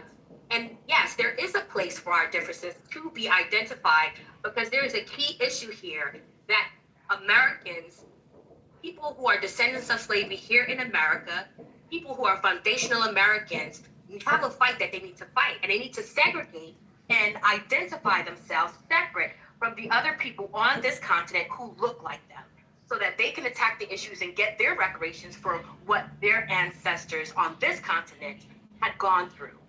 Right? Now, I think it becomes convoluted with all of the propaganda that is spewed out there by people who don't look like have more money than us, right? Because here we are as people who are melanated against other melanated groups of people, whether they want to call themselves black or not. That's an individual identifying thing, right? Individuals, they may want to identify themselves or whatever they want. But when you think about it and you look at it, as a country and nations, these islands, when they look at their statistics, they do by race, not by ethnicity, which you guys are really talking about when you talk about being American or Jamaican or whatever. That's your ethnicity. But when they talk about racial ratios, you can see most of these other islands outside of the United States, they also identify the people by Asian, Black, white, etc., just like you do here.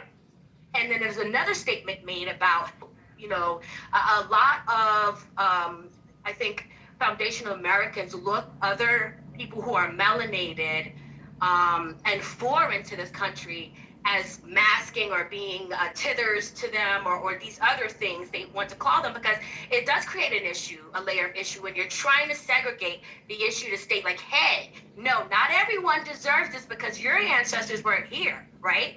However, what we don't see is that while they're propagating group against the next, they're opening the floodgates wide open for people who look like them. If you're white, I don't give a fuck where you're from. You could be Eurasian, you could be Caucasian, long as your skin is, you could be South African, I don't give a fuck. We got you. Bring your ass here and we'll give you everything you need. Someone made a statement earlier stating that Black foreigners come here and take something from Black Americans that Black Americans don't have privy to. And I will implore you to do your research to see that these Black foreigners don't get much of benefits that you don't see. Who's actually getting the benefits are these other foreigners who don't have the melanated skin like we do. Those are the people who are getting your bread, butter, land, and all that other shit. Trust me. But I land there for that. Since I know about BIPOC, that last piece I have to disagree with, because, again, you don't see it. You can't see it because this Black, indigenous, people of color, and this intention to always deny those that have been here, that has always been the constant. And I can appreciate that being possible to see because it's a struggle when you show up. It ain't easy, like Melissa brought up. That and Eugene brought up. You Black, you a nigga. When you come over here, great. You Somalian, Nigerian, wherever you from, great. Ghana, all that's fine and dandy. You proud of that, and that's all good. You're gonna find like people like you, and that's cool. You blend in where you can, but you'll never, ever have the time and the ability to keep being true to where you're from and dig into and figure out what the hell has been happening from day one. Only thing you can do is listen to those that are telling you what they lived through and what they've been about. But when do you do that? When is there time in the schedule to dedicate to thinking about somebody else when you got to survive your doggone self? I get it. But to not recognize BIPOC and not recognize when it's a Black farmer's issue that's trying to address old American disrespect, this everything of Black folks, so-called Negroes, and what's been taken from them in a light, weak way to try to put some kind of reparations concept into legislation some kind of way, and it gets watered down with everything other than those so-called Negroes. Those are statistics that is not my emotion. Those are facts of who can get that money. I had a guy that told me himself in Sacramento, who was a part of that. He said, I'm trying to get more so-called Negroes, Black folks, to get some of this money because everybody but y'all is getting this money. That was a Black man from think he was from Liberia. So I'm just telling you, it ain't, so, you know, but that don't mean whatever your struggle is not real. But just understand and appreciate if you're sincere and you benefit from this country, understand the so-called Negroes that built this thing. And they don't get the credit yet. And that's great talk, beloved, because that's the right idea. We have paid the price and we have sacrificed life, blood, sweat, and tears upon this land, on this day, before and after the Neanderthalic, before and after anyone that's a so-called immigrant. We are still the landlords of this land, regardless of who's speaking. We are, my direct blood is the landlord on this land. Don't make any mistake about that. And we will challenge and we will check them at every turn in the road. All right, Jamal, get your back. Let me hit you black, Jamal, on the strength. Yeah, you have to understand these things because this is the truth. So we have to now set parameters based on our family values. We no longer have to bow down to anybody on the race card, the race issue. We set the parameters. We are the educators here. Don't make any mistake about that. And one of the most brilliant men, a brother named Dr. Lonnie Shabazz, he was a student of the most honorable Elijah Muhammad, a master teacher himself, both of them. And then he produced master teachers up under him, including Malcolm, #1 scholar out at Oxford, including the Honorable Minister Louis Farrakhan, a scholar by every dimension, by everybody's estimation. The minister. If Donald John Trump is talking and he have to say the word the minister out of his mouth, he know he's talking about the most honorable minister Louis Farrakhan without any noise in his background. You have to understand some things comprehensively on your best position and the best way for you to go. Look back at that tape, at that Million Man March. That's a world phenomenon. That is a timeless spectacle. Nothing has come to match that Million Man. Because nobody interrupted you, Sage. He called that Million Man March and was based on black men. And I don't care what limb you decide to walk out of that camp with. He said, black men, stop calling your women bitches and hoes. Stop doing that. He said, black man, go and join a black organization. Say your name. Will join a black organization. Say your name will free a black prisoner. And if you can't do no more than a pen pal, then write your pen pal in the penitentiary because we got a crisis with our black man's in the penitentiary. We must free ourselves for this peculiar brand of iniquity. And number one, we must stop the lynching on this soil of black man. And then we can get to the labels letter. Stop them from hanging niggas. Stop the war on my black behind.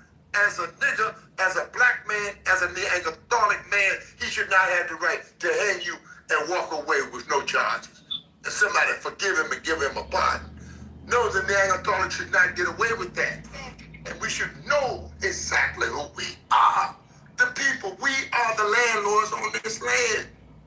And you should never be a word going out that they had hung another black man on this soil. And you could call them hanging niggas. You could say hanging the Nubian, hanging the Nubian, hanging the colored people, hanging the Negroes. We're all talking about that man, the most rejected stone. And when you prophesize amongst your own, they receive you not. They say, they receive you not. My. If I could just for a quick moment, because to my comment, I don't know where you have gotten that, but nowhere did I state that we should not reverence or understand the plight of the African American or the Black American here on this continent. The type of slavery and the type of things that the people on this continent went through is not seen anywhere else on this planet. And for that, it brings, I'm getting emotional just talking about it. So the reference that people have for Black people in this country is evident all over the world. That's not an issue. I think what keeps us down, because our statistics are horrible. Look at our statistics in our community. We can do a lot better with our communities. And I think it comes with us realizing what our issues are and working on those things instead of focusing on the negatives. I think we do that too much, right? And then again, to the points of the past, those are great men of the past, but we need great men of today. We need great actions of today. We need great movements of today while we remember what was. And I'll end. When you say our, you talking about the so-called Negroes and the other blacks? Regardless, at some point, we all end up here. I want to understand, when you said our, we have to, when you were talking about our and what we have to, are you talking about the so-called Negroes and the other blacks that have come over? So it depends on what issue you're talking about. It sounds like you are, and that's my whole point, is what I was making earlier, is that, again, when you mentioned that those immigrants that are coming over, these black folks, that we heard the tape that I think it was Erica or somebody played, that was those people were saying, I'm not black. They were making it very, very clear. So that was the point of the conversation that we were speaking on. Right? The negative ones, right? I'm not saying negative. I'm not calling it positive or negative. We heard it come. The facts of what we heard come out of their mouth. You call it negative or positive. I'm not. No, I'm not. You don't have to. You don't have to guess who I'm talking about. You know who I'm talking. You want to add that in. Who's this talking? It's. What I'm saying is, you know who I'm talking about, so you don't have to qualify it, the negative ones or positive. You have to specify when you're talking about. You know who if you don't know who I'm talking about, then I don't know what to tell you, man. So I don't know why you can't. I don't know why you can't keep up with the conversation. You heard the tape, you heard the audio. If you didn't hear it, whatever. You came in here and you made the comment about took issue with the fact that I said about this BIPOC and about the resources that these individuals access. And you came in and said that's not really the way it is, and you tried to discount that and negate that and try to say that that wasn't a true statement that I made about that fact. And that's why I had to go into all that. And then you come back again later and say that we have to do, and all that's fine. So if you want the conversation wants to turn into how all black folks, what we need to unite and talk about what we need to do, we can do that. But Sheikh was just talking about it. Sotempo was getting ready to come in and still add some commentary on the idea around the idea of these so-called Negroes and the struggle that's been going on here, and this idea that these other people are differentiating themselves. These other black folks from around the world are differentiating themselves from us.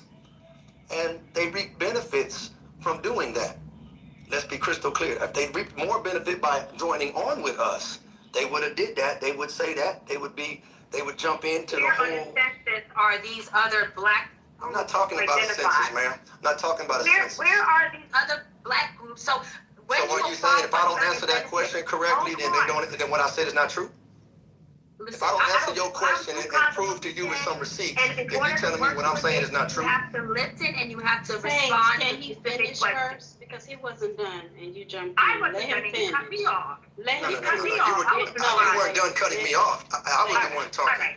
And then you jump in. You know, you got to get your emotions under control. Because again, I asked you a simple question. When you say we and our, whatever you were talking about, again, that right there in that statement is mixing it all in together. When Sheikh, and we're talking about a very specific conversation that I said very clearly, if that's not where you're coming from, you have to have enough discipline in that moment to let that breathe and let those individuals that's commenting on that angle speak on it. Because the second you come in with our and we, what we got to do, then you are negating the reality of that conversation from happening. And it will always be met with, I'm trying to help you out. Because if I die today, it ain't going away. What I'm telling you about, it's going to be something you're going to continue to bump into. If you can submit to it and recognize the wisdom in it, it'll be a much easier journey, and we all can benefit. Like the other brother said, as I dropped the mic, the other one at the end of it said, when y'all win, so-called Negroes, we all benefit over here when we fight in Europe, in Africa, and around, because we know y'all on the front line. Because you're the only ones that don't have a language, don't have a culture, don't have a history. You're wearing your slave master's name on your back. Go on the planet and find me where else that exists. So you ain't qualified to speak to that pain. So when you try to put your pain over that pain, you're going to meet a resistance that you really is not necessary for you to wake up. You should just recognize and respect that. think maybe what we were talking about got convoluted and both of our emotions might have gotten out of play. And maybe I did come in, because I wasn't here from the beginning. I haven't been online with you guys all morning, right? I came into the discussion while Melissa was speaking. And then I heard the recordings. Either of the recording was first or Melissa spoke first. Maybe I wasn't listening in from early this morning, so I don't understand the full context of where this discussion is going. I can kind of bring you into where I am talking from, and I'm talking, like I stated earlier, right? We understand that ADOS, Americans who are descendants of slavery or not, because not all African or Black people on this continent are descendants of slavery. Some Black people have freed, you've been free for a long time. And there's so many issues that come into play, right? Like it's not all of you were slavery, but you had issues, and you went through a level of. We know what we went through. It's Hold very on, I didn't cut you distasteful, off. man. I didn't cut you off. You over here still talking on it, and Totempo hasn't had a chance to speak yet. And I'm not. Right, so I'll just leave it there. I say you're right, I'm wrong. We'll leave it there. I thank you for your. There you go. There you go. There you go. Ego. During the first tape, they talked about the Kemetic science and the connection between the soil, the land, and the man. You have to start with Econaut. Dr. Collins is the only one that brought out Econaut. I'm sorry, hold on. Wasn't Jamal supposed to be speaking at this time? Are you ready, Jamal? I didn't hear. He was trying to talk when you were talking way back when. He might be driving. We just checking. We just want to be respectful. Jamal, you ready for the mic, sir? Because I'm definitely, you can say mine to next year still. You still be on time. I ain't gonna lie to you. But straight up, the word Econaut, you got to put in there Queen Nefertiti. You got to put in there Queen Nzinga. You got to put in there Imhotep. All these men were practicing medicine, and the Nanga was in the cave. He was a Paleolithic cave dweller. A cannibal was living in a cave trying to critique a man who's already working medicine, already building architecture. Econaut already working the concept of one God. He's debating back there on the one God. He was 5,000 years before Abraham. Come on. This is real talk. But the people that want to bring that, to put it at our table, or whether or not it's black, then go down to these black engineers I'm tied to. I'm in an organization of black engineers. Go tell them stop using black engineers. Go tell the doctors and the nurses stop using black on their doctor and nurse's degree. Go tell the Congressional Black Caucus to take black off the front of their handle. And then you come and deal with the students of the Nation of Islam. Don't come just jumping us out in the middle of the street. We're using what we got to get what we want. Like James Brown and Elijah Muhammad said. Like James Brown and Muhammad Ali did. Muhammad Ali and Elijah Muhammad. Malcolm X and Elijah Muhammad. Malcolm X and Adam Clayton Powell, the first real Congressional Black Caucus. He said black was beautiful, baby. And he talked about the black Muslim and the Black Panther. Dr. King left it off when he said Jews and Gentiles, Protestant and Catholic. He did but he bum rushed to get to the most honorable Elijah Muhammad. And King came and it made a difference in the dynamic in the society because he transformed from Old Testament Dr. King, who was out there trying to catch up with Mahatma Gandhi and catch up with the nonviolence of their idealism, and he got on the plan of the most honorable Elijah Muhammad. Stokely Carmichael got on the plan of the honorable Elijah Muhammad. Mukasa Ricks, all them brothers that testified, from Ike Hayes to Dionne Warren, from Dionne Warren to Bill Hart of the Delphonics, from him to Billy Paul of his own writing and making big music with our beloved brother in Philadelphia Sounds. That brother Lukman Abdul Haq, come on, yeah, you got that right. Yeah, Kenny Gamble and Huff Gamble and Huff, big records, big, produce all that Teddy Pendergrass, OJs, No J's, anything you talk about in music. Like Muhammad had his hand right there in it, had his soldiers out there guarding it. And they were well protected. They always felt safe. when they saw that Nation of Islam soldier pull up, that black soldier with that black pride, and going on in there and get some black studies and opening some black history. I don't care what you call it, but we were calling it black. And we had to use black until something else come through. But it didn't come through that as universal as black, because the blackness of Allah subhanahu wa ta'ala put in the Quran. Inna anzalnahu fi laylatil qadr. Laylatul qadr khayrun min alfi shahr. He said, put it in the blackness of your ignorance, in the blackness, the absence of the sunlight. He brought light of knowledge as well as he brought light and brought the rain down from the skies. God said that. And touch a dead, dry earth and sprout some vegetation for your sustenance, black man and woman. Sprout some vegetation for your sustenance, and I'll land my plane on your ball board. I'll land my plane on the facts, the undisputable facts, nothing but the truth and nothing but the truth. The raw, naked truth, the buck, naked truth, and nothing but the truth will make you free. And goddammit, we'd have freed a whole lot more. It's free. You was a damn slave, my mama. You miss your call. Oh, my mama. Erica, you funny, yo. He said he was a chaplain, girl. And historical black I college. want to say something. HBCU, Sweet Jamal, you want to go?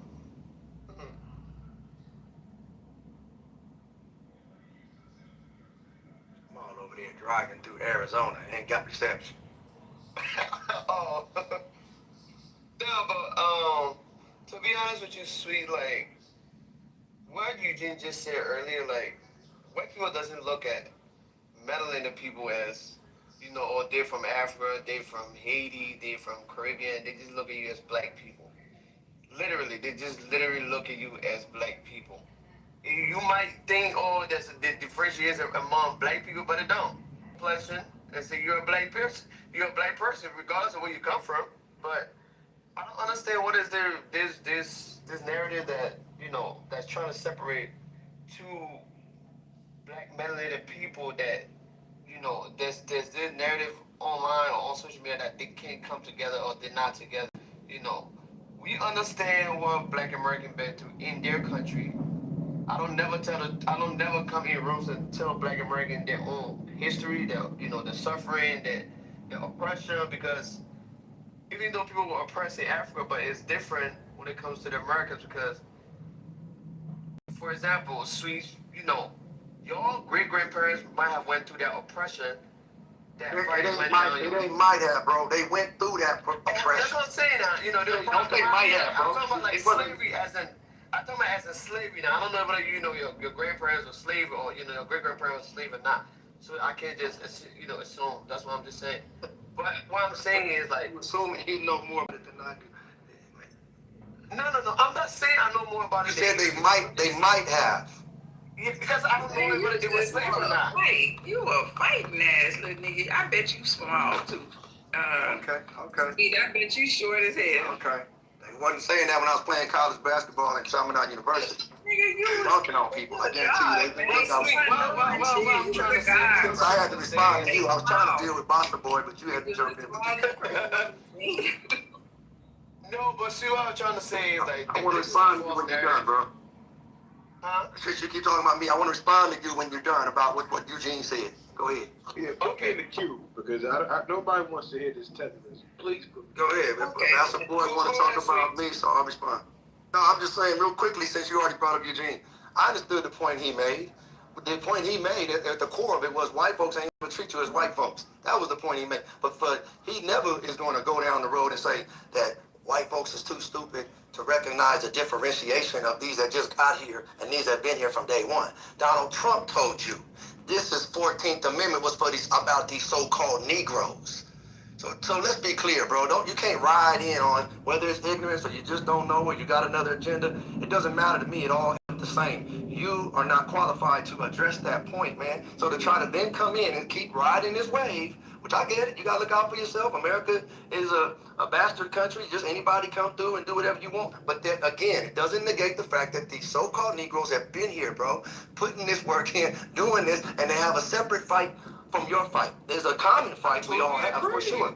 There's a common fight we disagree with have. that, sweet. Well, okay, that's beautiful, but I'm still again, because just that point you made about Eugene said whatever, and I'm trying to separate. No, I'm not trying to do shit other than tell the truth about what these so-called Negroes have yet to get.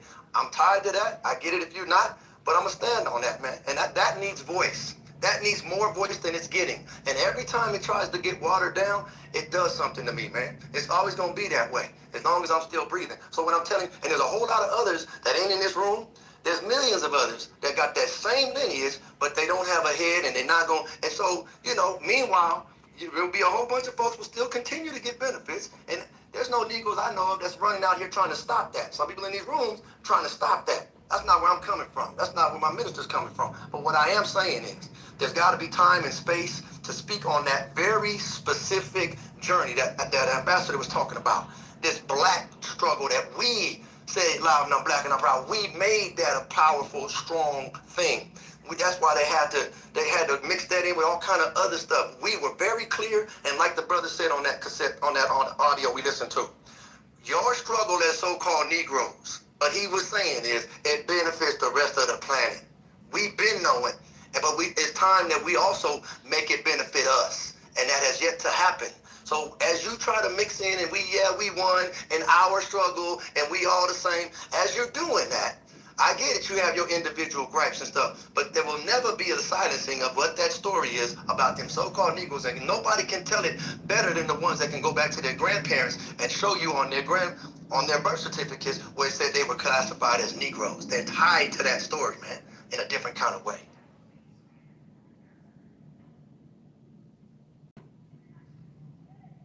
Yeah, civil rights. Civil rights and everything after it, DEI, affirmative action, and all these things under the flat black have totally destroyed, us as Negroes or Black Americans, ADOS, and I agree 200% with Sweet. And this is the key point of it is, when we talk about flat black, what Bossa Boy was talking about, we already did that, we continue to do that, and we started it. We're a group of people on this planet that really took that flat black paganism and we moved it. But now we see that for the beauty of that, y'all don't want to fight the same fight that we're fighting. All you want to do is, when there's a small victory in the larger battle, y'all just want to take your little coins and run off on the plug. And we're just basically saying we're tired of it. And we're not going to, continue on that road and page anymore. Now, there's a lot of, black folks around the world that believe in fighting the colonizers the correct thing, want to rock out with us. But the majority does not. And when people say, and I love Brother Eugene, but when people say the white man sees us all the same and cannot, tell us apart and doesn't know who's who, that is absolutely insane. Because if that was the truth, then we wouldn't have these laws that we have. We wouldn't have this immigration problem that we have. We wouldn't have the separation of on the census as black American, etc. So that's not true. They know who we are, what we are, who we are, and where we come from. Because they are the same colonizers that colonize all of us. So they know exactly who we are, what we are, where we come from. A lot of them know it better than we do, i.e. the Mormons. So that is not true. That is not the information correctly. And let me say this. Every time we have this conversation about Negroes, and we said that we're going to separate, delineate, listen closely to the people that don't like it, because they no longer will receive the free ride. Free ride is this? I'm like, what free ride is this? We don't want to listen what's free ride. Okay, so I don't want to have to. Right, those that don't know about the free ride mean they didn't get the free ride, and we can move on past. The free ride has been from 1960, right? So let me give you an example. Watch this. Since you don't know the free ride, let me break it down to you. And this is not just for black immigrants. This is for all immigrants in this country. Before the 1960s, what was the population of the United States of America? It was damn near 90% white or black. Did y'all not know that? Let me repeat it like I'm Dr. Umar for the people in the back. Before the 1960s, this country was 90% white or black. One more time on my Dr. Umar. Before the 1960s, this country was 90% white, European, or black. ADOS, FBA, or Freedmen. After a certain act that we fought for under the stupid-ass name civil rights, because we thought that was the right thing at that time, one of the biggest mistakes we ever made. After that, the floodgates opened for all immigrants to come in, not just black ones. So without that fight, without that act before the 1960s, none of you motherfuckers was going to come over here. And you would have to stay in your country and fight, just like we're continuing to do. That's the free ride. And since then, that we got to come here, so the same as all the Europeans. Can I finish? Can I please finish? And before that, now, since that, affirmative action, DEI, and every other piece of legislation that was pushed after the Civil Rights Act, we're the dead last on that list to receive it. But I'm not mad at y'all. I'm glad y'all are doing it. I'm mad at us because we didn't stop it. Nah, you mad. Man, we ain't mad. See, they want to make us mad. It's not that we mad. We just don't. We understand that sweet, but Mr. is mad. He's mad. We not mad. No, we not mad. And the millions like him. You talked a lot, and you cut me off and talking. You're right. Because it's a topic about Negroes, and I can. You're not gonna let it. You're not gonna let me talk about Negroes. You're not gonna let me talk about the Negroes. I'm not gonna let you over talk. You're not gonna let me. I'm not gonna let you do. I was off the mic. We're talking on something here, man. Oh, you're not gonna let me? Oh, let me get out your way like a good Negro and let you come in and teach us about. You could be a gentleman. Teach us about our stroke. Now it's a gentleman thing, right? I gotta be a polite nigga. Now, because you don't know my background. You don't know who I am. You don't know where I come from. You don't know what my lineage is. I know you ain't calling yourself a Negro. Are you calling yourself a Negro? You don't know. You don't know. You don't know. Set it straight then. Are you calling yourself a Negro? You keep cutting me off. I don't have to answer your question. Say what I wanted to say from the beginning. Be a gentleman. Jesus Christ, you cut everybody off. And I'm a queen. I'm not gonna let you do that to me this time. I already humbled myself to you once. I'm not doing it twice. Now, the free ride that this gentleman talked about is us coming over here along with other Europeans and all other foreigners from all other places, right? These black foreigners came over with all the other foreigners, but yet the black foreigners still live in the degraded I don't want to use any derogatory terms, but they live amongst us. The only place you could. They still do. That's the only place you was allowed to go. It was amongst us, and that's why we have open arms for you to go there. But I'm not finished, Mister. I let you finish your point, Mister. Can you be a gentleman again? We with this Red Cross when everything against you. Mr. Gentleman, can I finish? I couldn't even hear what you were saying because I was still speaking. If we give ourselves a moment. We're just interrupting just like that. But we received you with open arms in our communities, which you still live in to this day. Thank you. So, being that the black Negroes that came over from other countries still live within the same communities as you do, right? That means they have the same resources that you do. That means they get attacked the same way that you do. However, those European foreigners that came over, where do they assimilate into? So you see now where the fight is? Trailer court. You don't see it yet. Trailer court. You don't see it yet. Or you don't see it yet. You don't see it yet. Where do the Europeans that came over from the 1960 rights that they got in civil rights, where do they live and what resources do they have privy to versus the black foreigners that come over into this country? And now you guys want to talk about me specifically. You don't know my lineage. You don't know if I have some parts of me that are Caribbean, some parts of me that are ADOS, some parts of me that are white. You don't know.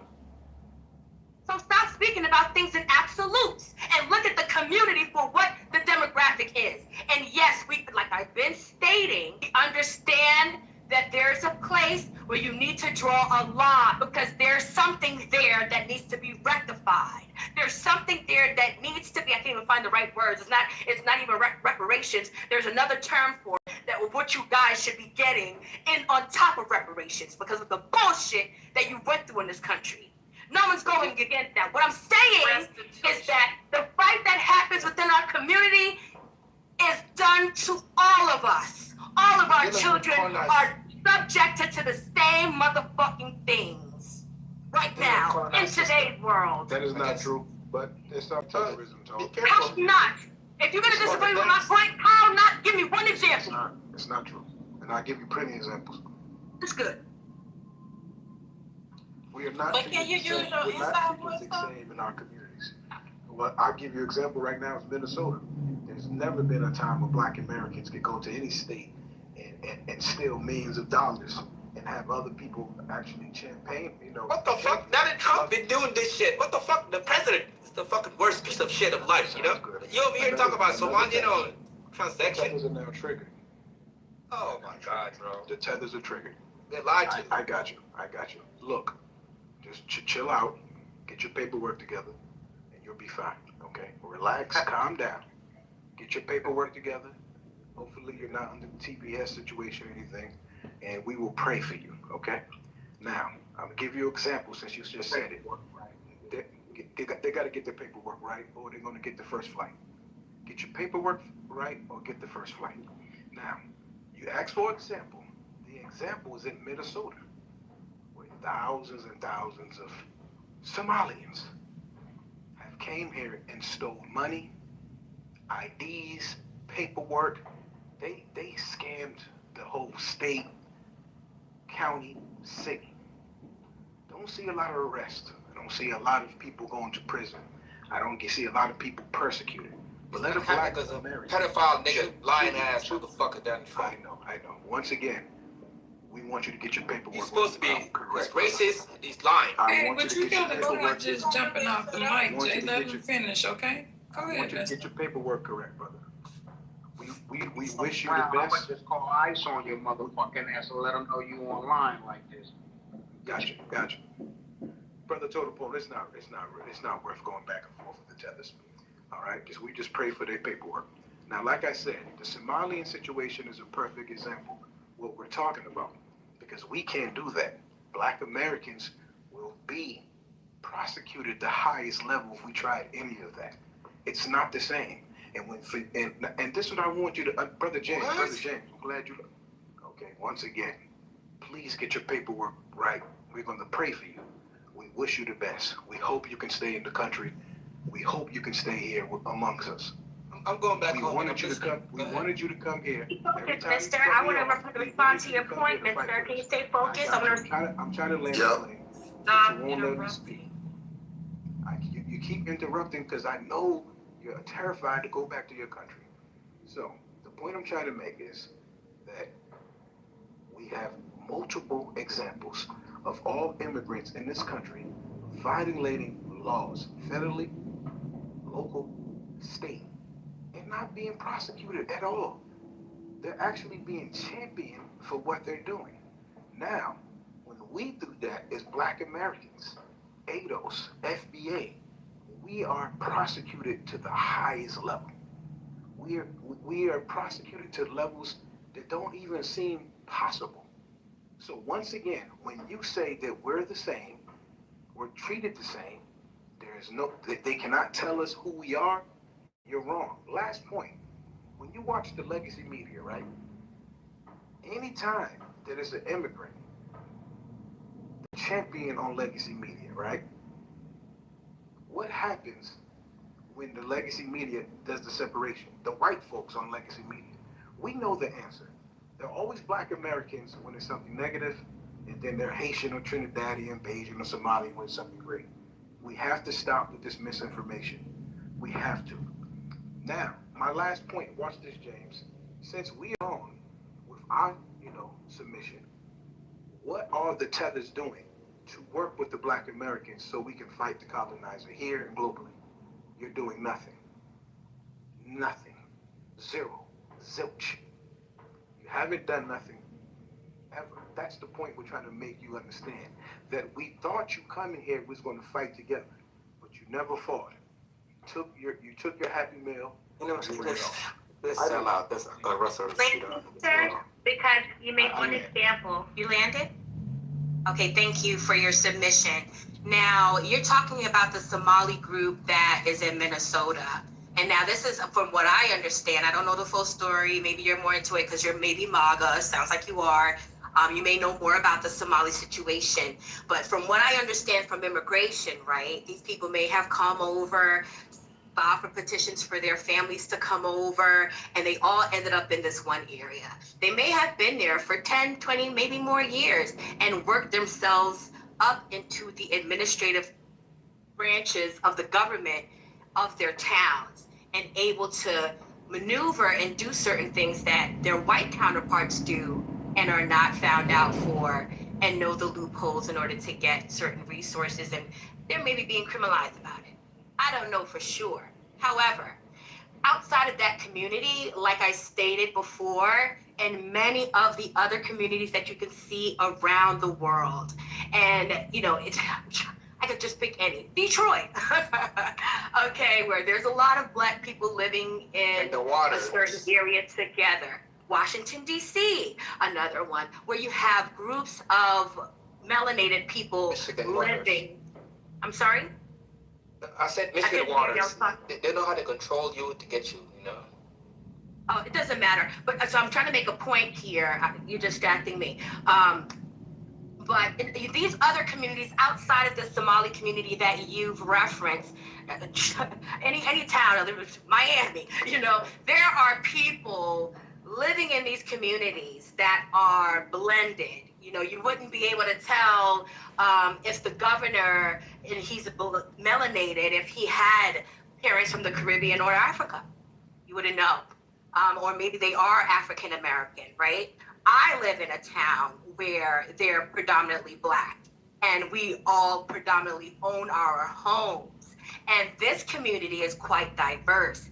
There are American descendants of slavery, there are freedmen, there are Caribbean people here, and Africans, even some white folks live in my community. They're a minority, but they also live here.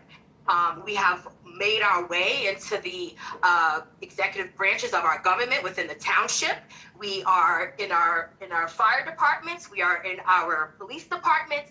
That is how we together collectively strategically move together to raise our community and not segregate ourselves in criminality. I don't know what the Somali community did. I didn't look very deep into it, but I know that there are plenty of examples, and I am living in one where Black people, no matter their background, can get together and fight for a cause. Even if it doesn't benefit the Caribbean group, we still fight for reparations for the Black Americans. We still fight to lower the cost of living for all of us within this community. We still fight to keep the criminals and people robbing and stealing and doing things in our community out of it by being each other's neighbors and watching. So I am here to state to the audience and everybody, yes, there are groups of people out there who are negative, who want to be separate, who don't want to work together for the collective benefit of our communities as they exist currently. They exist, and we are here. And we are saying it can be replicated. And that's it. So I would say I'm living here in Florida. I've lived in Detroit, and for this is just a life experience example here in Florida. I live amongst a lot of Caribbeans and whites, Cubans, whatever. It's just a melting pot down here. Best believe everybody brands their flags. They have their days. They have their seasons, they have their months, they brand their flag and they wear them proudly. Even if we have our governor and all of our commissioners, every last one of them are melanated in hue, but every last one of them is from a different diaspora. Every last one of them is not from America, I'll put it that way, not from United States.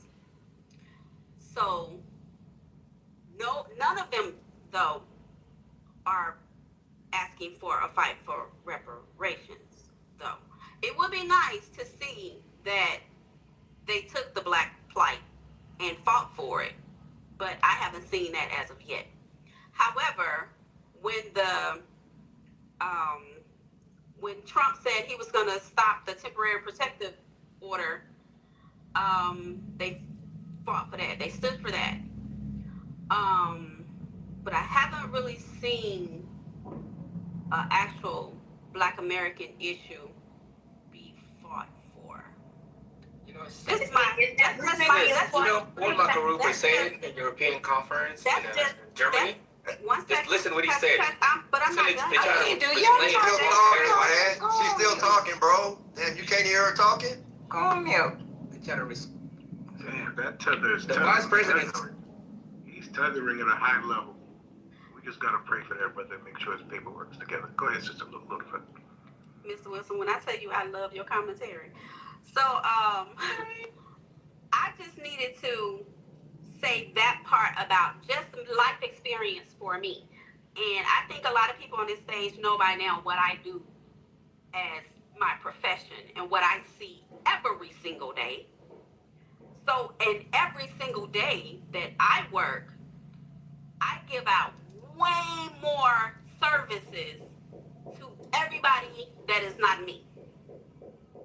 And it's because of what's been put in place that is still trying to be dismantled.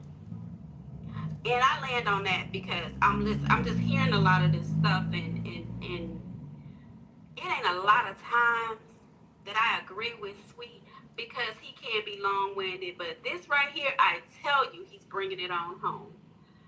And sometimes you just, hey, I'm gonna give you your flowers today. Today you are a prodigy, point two or whatever, because you're bringing it home today, because I need them to get the difference and stop trying to incorporate yourself into the difference and just understand the difference.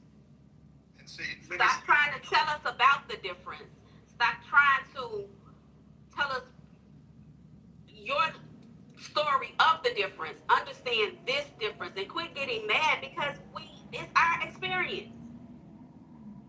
Like, please stop having attitudes about it's our experience. You can't be madder than us. But you can show empathy. But you can't be madder than us with your full chest out. Anyway, I'm gonna land. I'm gonna go back. I'm gonna go back to work to helping all the people in America. Hey, little brother, can I get in line? Can I get in the back of the line with the Negro conversation? Is that okay? Can I let everybody else go in front of me so they can speak what's on their mind? And can I get in the back of the line like a good Negro, a polite Man, can we please have the floor back? Y'all just have so much chaos. I just wondering if I can when I can speak. Okay, yeah, we hear you. We got you. I want to get a number with all the other black people. Thank you. My fellow Negro, you can always go directly after me, Brother Negro. I just wanted to say, you Negroes have been having an excellent conversation this morning. And I would also like to say, we have to stay focused on what we're doing and what's going on right now. The best type of a Negro to be in this country, and I can tell you from experience, is a rich Negro. It feels so good to be a rich Negro moving around. I don't have to worry about. One thing I got confused the first time around was I was trying to make myself be accepted by white people because I had something and I wanted to prove it. But now, this time around, I understand now. Being a rich Negro is just having the security. You don't have to even worry about white people. And one of the best things about being a rich Negro is your time is free. So that means you got free time to go travel, free time to do the things that you want to do. In the life that we're in right now, we're caught up in a rat race, working for the white man, and working out his dreams. It's time for us to start working on Negro dreams. I like that. I like the ring of that. Start working on Negro dreams and not working on white man's motherfucking dreams. So what we need to be doing is we need to be working on AI. You know what else we need to be doing? We need to be working on each other. What do I mean? I mean loving one another. I mean making Negro babies, as many as we can. Babies, babies, babies. We need to get these women's stomach swole up and plump every time it goes down. You know why? Because we're making more beautiful Negro people. And not only that, we're making all these Negro people using AI, getting rich, so they will be rich young Negroes all around the land. And with that, I land as a smooth black Negro. Smooth landing. Yeah, okay. Make sure you marry those women, guys. Make sure you marry those women, please. Don't just knock them up. Marry them. Marry the women. Marry the... Thank you for your advice on proliferating Negroes. Thank you. And so, again, you know, when I went to South Africa and when I went to Kenya, you know, and the Negroes that I know that live in Ghana now, America, you know, what I know never was in my spirit that I see in these people's spirit to come over here. Not once when I was in Ghana did I have a thought to start jumping in, knowing my struggle in America, knowing our people's struggle in America, Little Feather. Not once when I was in Ghana, or when I went to the shanty towns in South Africa, or when my brother that's dealing with the Ghana, you know, that's living over there, and sisters that's over there now. Not once is it ever an energy of our struggle over here together in Kenya. Ain't no way I'm gonna come off my breast. This is what I love about these so-called Negroes. We got enough sense to realize, damn it, you ain't been over there in Nigeria. You ain't been over there in Somalia. Give a damn they let you in and come in and you there for a generation or two or three. You would be a damn fool to sit here and start talking about the hundreds of years, in most of these places, thousands of years of history, that you gonna be off the forefront of the conversations talking about the rights and that land and that people and everything they've been through, and you're gonna throw your voice in there forcefully. This is the arrogance, Little Feather. Forcefully. They have no idea the love, mister. And want to try to play this European card of talk nicely, be a nice gentleman, Negro. Have no idea. You talking about our community. You coming over talking about what I, mister, over here, well, we voting, and we, as if to say your country or anybody that you know has said, here you go, so-called Negroes, Minister, Farrakhan, those that's in this struggle, Black Panther Party, here go this $500 million from my country. Find me one of those people, with those of you that jumping off the mic, so y'all can buy some land. No problem, we get it, man. We know what y'all going through. We got a country back home. We still got all that. We coming over here because you, like the brother said on the audio cassette, on the audio of the play that we heard, y'all makes it possible for us to come over here and act like y'all ain't. I'm gonna say that again. It's y'all struggle that allows us to have a life over there, and you don't even have a common decency, the courtesy to put your damn emotions in check. And you know you read some history before you got over here and your people got here. You have some idea about this chattel slavery and all this that's happened, but you don't give a damn about that shit and want to talk this hour and want to get loud over somebody that can show you and got grandparent stories about their grandparents' stories, and you don't want to come off your mic and try to silence somebody like we all been in the same struggle.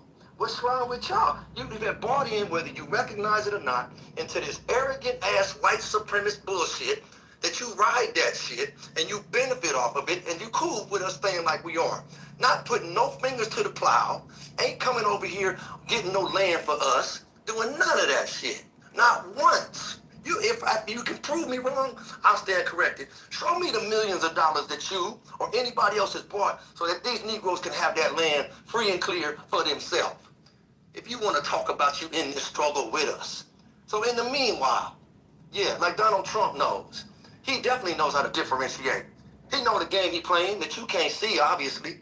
That, yeah, you ain't part of that 14th Amendment conversation when that conversation was going on.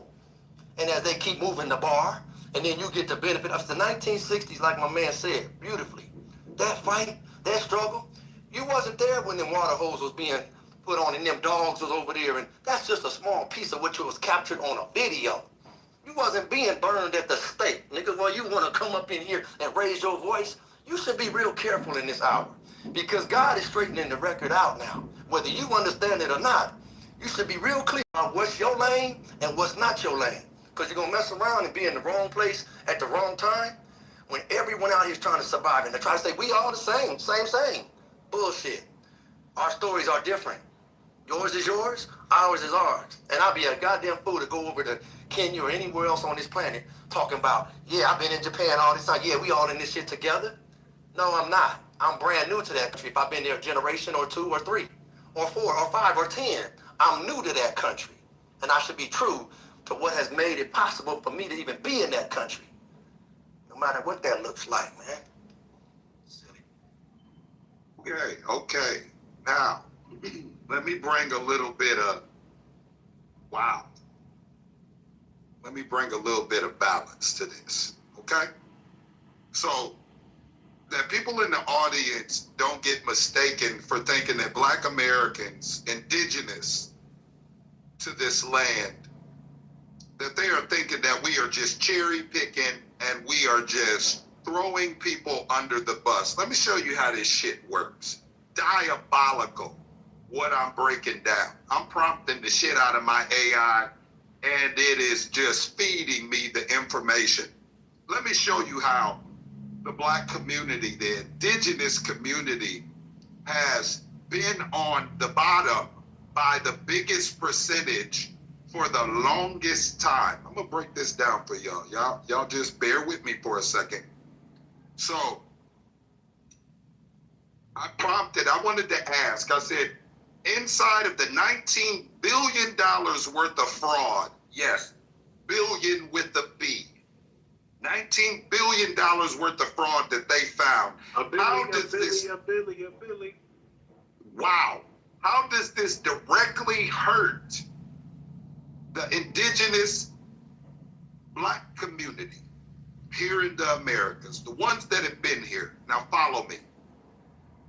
When large-scale fraud occurs within social programs, the impact of the broader indigenous Black American community is both immediate and long-lasting. Y'all follow me with the wordplay, long-lasting. While the headlines focus on the lavish lifestyles of the defendants, the actual victims are often the low-income families who rely on these programs. Now, break it down for me, Gemini. Tell me about these programs.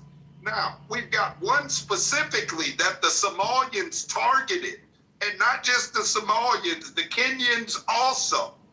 Throw the Nigerians in there too. Sorry, this is what the numbers are saying. This is not James King.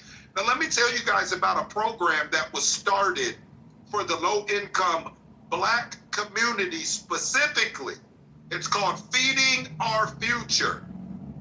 The scandal and related frauds in Minnesota have hurt the community in 4 primary ways. Now, watch this. This is diabolical, guys. All right. I want to get to the meat and potatoes because this number that I was looking at is just, it's so ridiculous. Okay, here we go. The meal gap. Prosecutors found that while defendants claim to serve 91 million meals to low-income Black communities, only about 3% of the money was actually spent on food and supporting the community. Wait, James, I didn't hear that. My phone went out. Can you say that one more time slowly, please? One more time. Prosecutors have found that while defendants have claimed to serve 91 million meals, this is feeding the homeless, the low income. By the biggest percentage, this would be our community, indigenous Black Americans. A lot of us are doing well, but we do not forget our brothers and sisters that are not doing as well. And I'm showing you why it's been systematic on why they have been left behind. You guys know, like No Child Left Behind.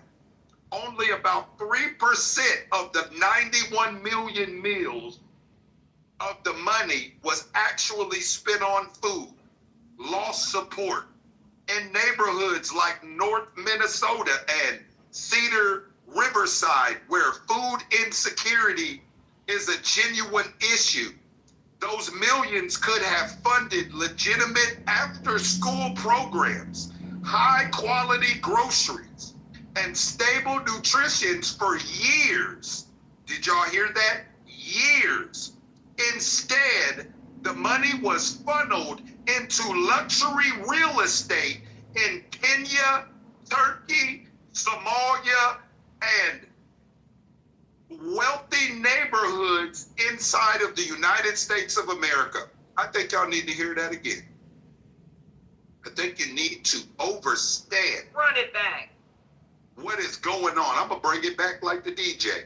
In neighborhoods like North Minneapolis and Cedar Riverside, where food insecurity is a genuine issue. You know what that's saying? There are a lot of people starving in our community in these areas that don't even know about this funding. Those millions could have funded legitimate after-school programs, high-quality grocery stores, and stable nutrition for decades. Instead, the money was funneled into luxury real estate in Kenya, Turkey, Somalia, and other U.S. neighborhoods. Now I'm going to stop right there because I think that my point has been made. See, inside of our community, we hear a lot of people, and I've been looking at these clips all over the internet for years. I've been looking at them on YouTube. I've been listening to stories on Clubhouse. I've been hearing it on X. There's a lot of people that come with these narratives and say, well, you know, the black community, you know, they just don't want any better. They're not hard workers. And there are all these programs here in America for them. They just don't have the common sense to take advantage of these programs. All of those things are fallacies and they're lies. What has happened is money that was supposed to, decades, supposed to be funneled in your community because they're passing the laws off of the back and the struggle and your ancestors. They're passing the laws and the funding is coming in. The paperwork says this is Black indigenous community. We have seen as loopholes where now they have allowed people to come in and attach themselves to us for the benefit of the funding. So now we are seeing you're not starting businesses. No one was working at these businesses in Minnesota. You guys are stealing. And then you're sending the money back. Hold on. You're sending the money back, not James King. Instead, that money was funneled into luxury real estate. Do you guys hear what I'm saying? Luxury real estate being sent back home. So you're setting up mansions. You come over to this country, you tell our people, and you tell the government, we can't live in our country, it's too dangerous. There's not enough opportunities. But the truth,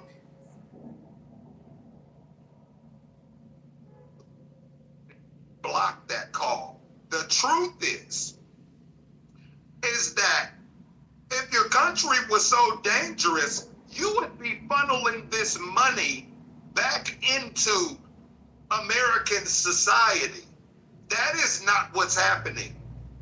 You're taking money that was meant for low-income people, and you're building super mansions inside of your country.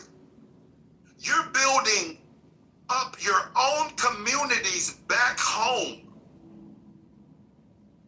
And you're driving past our projects. You're driving past Section 8 and hood neighborhoods. Screaming out, Arcatas. Yeah, and you're laughing at our people. And it is disrespectful. Those broke Arcatas. Now I'm getting, because I didn't get the full picture before, on what is happening inside of New York. What is happening inside of the South Side and the West Side of Chicago?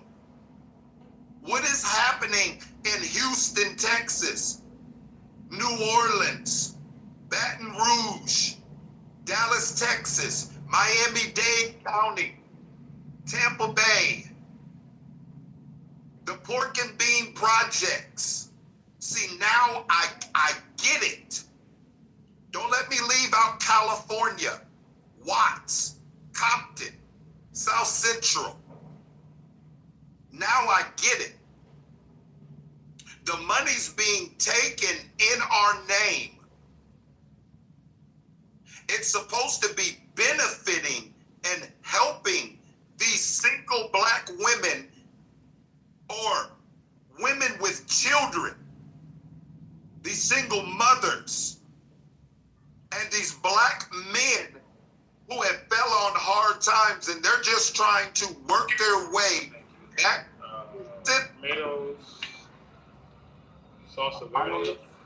I don't know who that is, but please go back on mute. I'm going to land this UFO. Thank you. Got a lot of triggered people.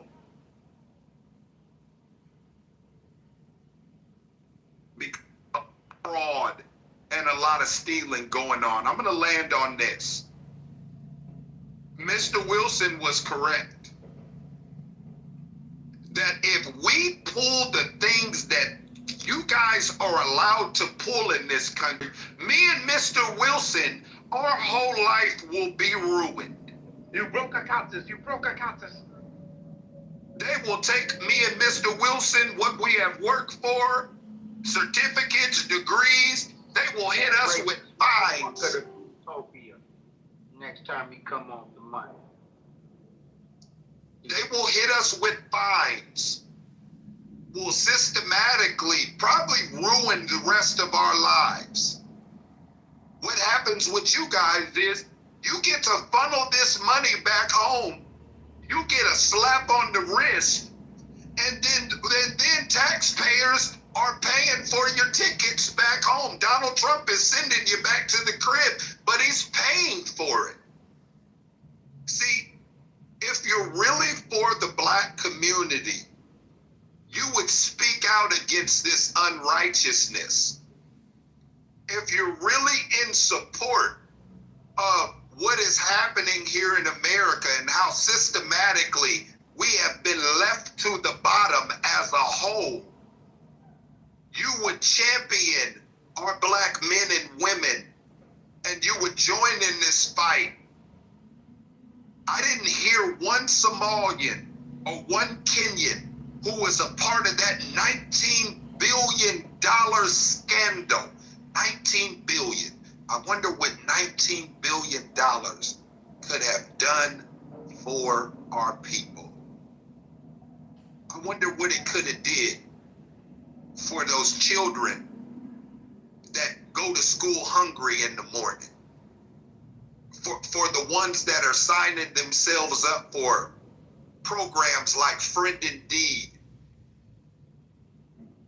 I wonder what it would have done for those men and women that are looking to start their own business, but they don't have a grant or can't get the funding for a grant because they have allowed you to siphon all of the money out and send it back home. If we did it to you, if I showed up in Kenya and I took advantage of the Kenyan community and 91 million, I said, you know what? I want to feed the Kenyans. I'm going to feed the children. And then what you found out was me and Mr. Wilson were funneling $91 million back into America and building luxury homes, skyrises, businesses that only will help the Black community and not your community. You guys would United Nations. Little Feather. Oh my God. They charges to be brought up against all of them. Oh my God, Little Feather. They would burn our property down and they might even kill us. And I couldn't blame them. So when you hear about our community up in arms, you should understand by what I just read why that is. I'll land on it. Just one thing. As you describe all of this, Gave them the money. Where did they get this money? Hold on, Sage. As he describes this, I just want to say this. A part of me asks myself, why haven't we been taking advantage of any of this and hitting licks? You know, because to be honest with you, and I'm going to be real honest with you, the only ones in this country that are trying to do things legally and the right way are Black Negroes. I mean, nobody else, none of these white people, none of these Africans, nobody that is in this country is trying to be upstanding and right. Because we know the consequences too. Jamal, we're the only people. Hold on, I'm gonna let you add on to that, bro. Don't add on to nothing. Let him go.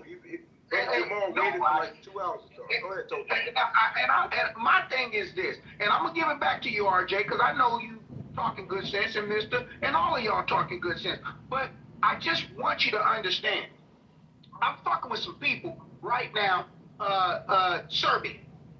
These motherfuckers, or wherever they from, right? If they want to start a motherfucking LLC, because their MC number ain't good no more, they don't give a damn about that. They not tied to no damn MC number or no LLC. You start another one, and you start it over. Who cares about bankruptcy? We're sitting up here talking about Donald Trump having 7 bankruptcies. They don't give a fuck about that. I'll run it up. This is what they do. This is what these white motherfuckers do. This is what these thieves do. Run it up. We gotta open up our eyes. We really gotta open up our eyes and see what the fuck is going on. It's not up to us to be the moral police for these motherfuckers. It's time for us to get paid. We're not the moral police for the United States of America. You bend the law and don't break it. Bend it. What's that mean, Jamal? That means I'll run up $1 million in credit on ABC LLC, and then when that's gone, I'll start CDF LLC and run it up again. And then you know what I'll do? I'll start XYZ LLC and run it up again. He ain't lying. I don't give a fuck about this. They don't talk. Why are we trying to be so moral? It's time to use this goddamn AI and create as many fucking businesses as we can. It's time to create business. Stop working for these white motherfuckers. I learned anything I'm doing now. It's 1099. And you know what? I'm writing all that off and I'm not paying no goddamn taxes. They said I made $150,000. Good choice, I'm writing my boy. that shit off. I'm writing it off. You understand what I'm saying? You know why? Because they don't give a fuck, and that's what they doing. So why should we stand on the sideline with our hands in our pocket, watching everybody else take briefcases of money out of our country for mother child care. Why we ain't running our own child care shit? These motherfuckers is selling food stamps. We don't even sell no food stamps no more. We ain't got our hands in no dough. We ain't got our hands in no type of business. Come on, man. Niggas gotta get off the sideline. I'll land. Open some Lyrian centers. Yeah, bro, when you were saying, like, as far as us, like, being or attempting to be the most law-abiding citizens, I mean, the reality is we're the only people that came, you know, that's not far removed from a slave trade, right? And we have a constitution that created an amendment literally designed to put us back in slavery, right? They was talking about us. Like, who else would they be referring to during around the Constitution time? Scared money don't make money. No, listen to what I'm saying, bro. Listen to what I'm saying. I'm not, first of all, Jamal, I agree with you. Jamal, I agree with you. Jamal, I agree with you. When you talk about that business shit, bro, I agree with you 100%. I'm not against that. I'm just talking about the reason why our people specifically is more, I mean, prison. The prison system has destroyed our community the hardest. We understand consequence a little bit different. He talking about how different we are than all these other cats that just came in and how the story's different. Ain't that right, RJ? Yeah, like we understand I don't know about y'all. I literally spent my first 13 years of my life visiting 2 uncles in prison. You know, like, and I'm an 80s baby. And I'm sure if anybody that's an 80s baby from a metro area like Chicago, LA, New York, Atlanta, you had them when they talk, hold on, this slave, we talking about, the crack era and all the money and all these fucking documentaries that's out today that's glorifying that era, that came with us having men in prisons. That's right. The whole rest of the black community suffered behind that. All the other black folks, Somalians, Nigerians, got caught in all that, RJ? You said what, brother? Nah. Did all the Nigerians and Somalians and every other people that's black, they got caught in that same thing that affected the so-called... When I was coming up going to them prisons, only black people was the Muslims. They was straight, they was black. You may have absolutely not true. You may have some Caribbean. Hold on. Now you may have had some Caribbean. What you talking? I ain't gonna hold you. No, we have people in this room. It's New York. It's New York. So you may have had some Caribbean man to tell him. Hold on. It's New York. So you may have some Caribbean sprinkled up in there, but it wasn't a lot. It was not a lot. No, that's the way. Hold on 1 second. You got sisters that understand the way these laws are working.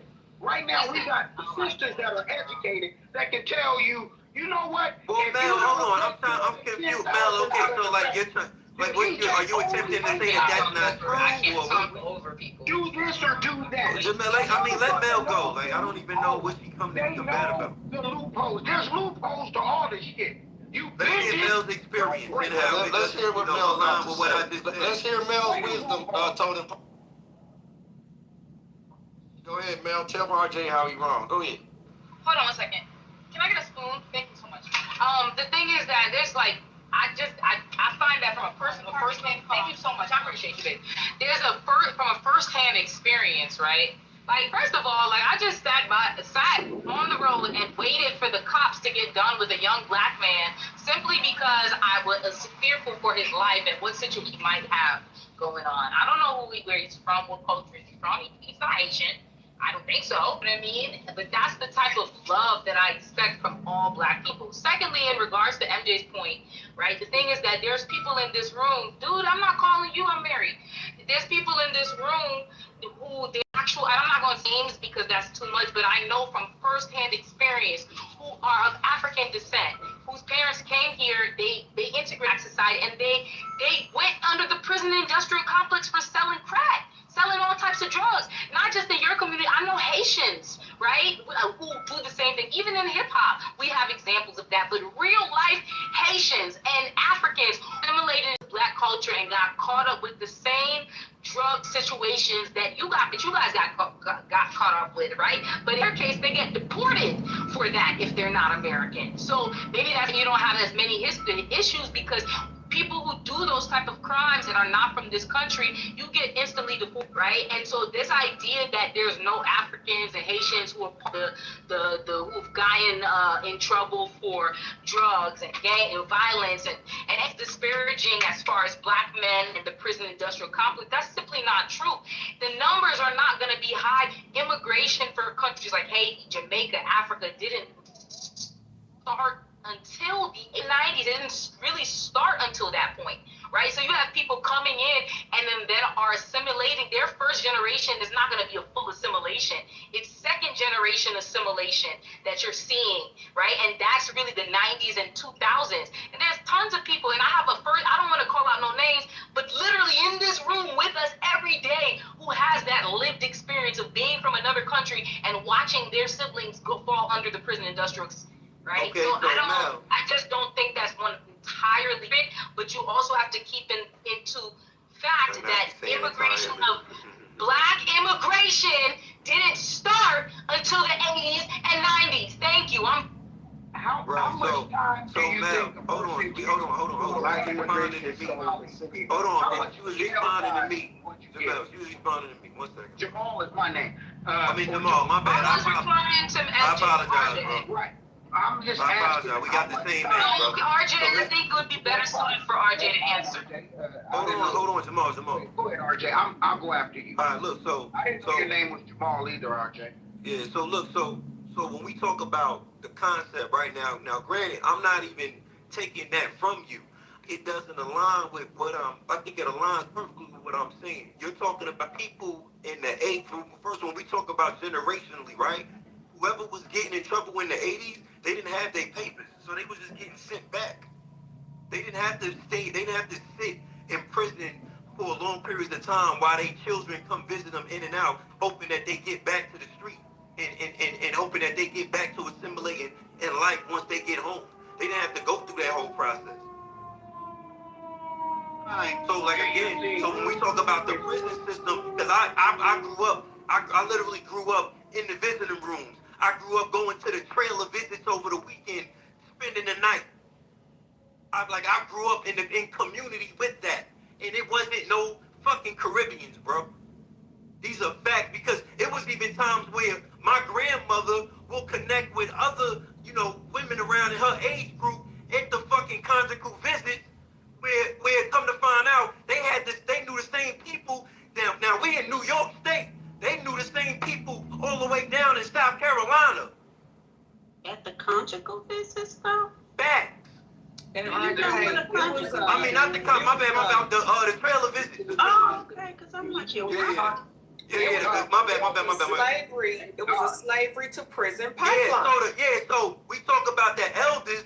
It was times where they would connect with each other and they start communicating with each other and come to find out they know the same people back in the low country. They got the same, you know what I'm saying? I'm not saying lineage, but they from the same community. So at the end of the day, it's not the same storyline, love. Yeah. So it's not. So RJ, we gotta get quiet and let them tell us it was the same story.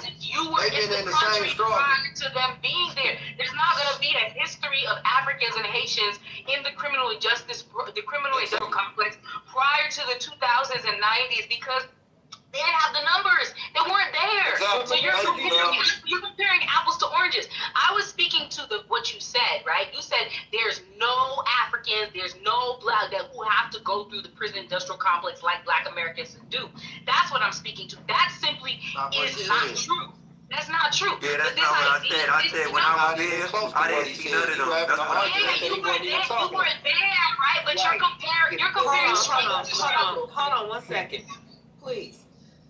I don't know if you were here yet, Melissa, when we were talking about the slavery to prison pipeline. James gave some very important information about financially how we have been impacted by the illegal immigrants coming here and the money and the spending and all of that. But we went back to the beginning of why it's different for us, like why we're not scamming and skimming and doing all this stuff, is because of the knowledge and the awareness of going to fucking jail. Yes, it has actually made us more law-abiding and upright in certain things like that, like not doing those type of scams because we understand the consequences of that. Yeah, but So, that's crazy how you're talking though. From the time that we were Like immigrants are emancipated, criminals. What's crazy is you keep interrupting her. From the time that we were emancipated, from the time that we were emancipated, they already had a system in place to basically put us back into captivity. And they were building from that standpoint. You know what's strange with this whole conversation? When you listen real closely to the interaction, right? Everything that she's saying, nobody's disagreeing with. Like everybody's granting her reality and her experience, but she's not granting us ours. Stop. It's not agreeing with your reality. It's blanket statements, right? Like what Fifth just said is like, well, we don't partake in criminality because we're afraid of the prison. That's not, statistically, that's not true. Melissa, we were not talking statistics at that time. Yeah, but this is the no. Don't get triggered, Melissa, don't get triggered by some shit that went on in a whole nother room or a whole nother conversation. That has nothing to do with us. That has nothing, whatever you heard in another conversation, no, because you don't have the right to come in our space and being triggered over some other shit. You don't have that right. You don't have to tell me what, you don't have the right to tell me what to do. You can't tell me shit. We don't want to deal with your extra shit. We don't want to deal with your trauma that you got from another conversation or Clubhouse. You don't have the right to tell me nothing. We don't want to deal with your shit from another room, man. This is ridiculous. All right, so we're going to move along in the conversation, and we're not going to backtrack. Whatever argument you have, it's over with now, you all. We're moving on. No, because it's respect. I like moving. I don't like people that's asking for respect, but don't get it. Right? So I haven't disrespected anyone on the stage at this point, right? So please, don't disrespect me. Right? All right. Thank you. And just to be clear. Oh shit, my bad. Go ahead. I thought that was something else. Nah, that's all right. And for the sake of the conversation to the room, yes, we are intellectual prodigies. And we have common sense to know that we all make statements that are sometimes blanket and generalizing. But you would have had to have been here from the very beginning of this build to understand where we were coming from and the point that was being made. To RJ's point, we are not negating anyone else's experience. We're not saying that we don't engage at all in criminal activity. The question was, when James did his report, why is it? Jamal mentioned, look, we sick and tired of being these law-abiding citizens, not taking advantage of these scams and da-da-da-da. But here's why. RJ was telling us why we typically don't. So yes, it is generalizing, but we weren't using statistical data. At this time, we're talking about our experience.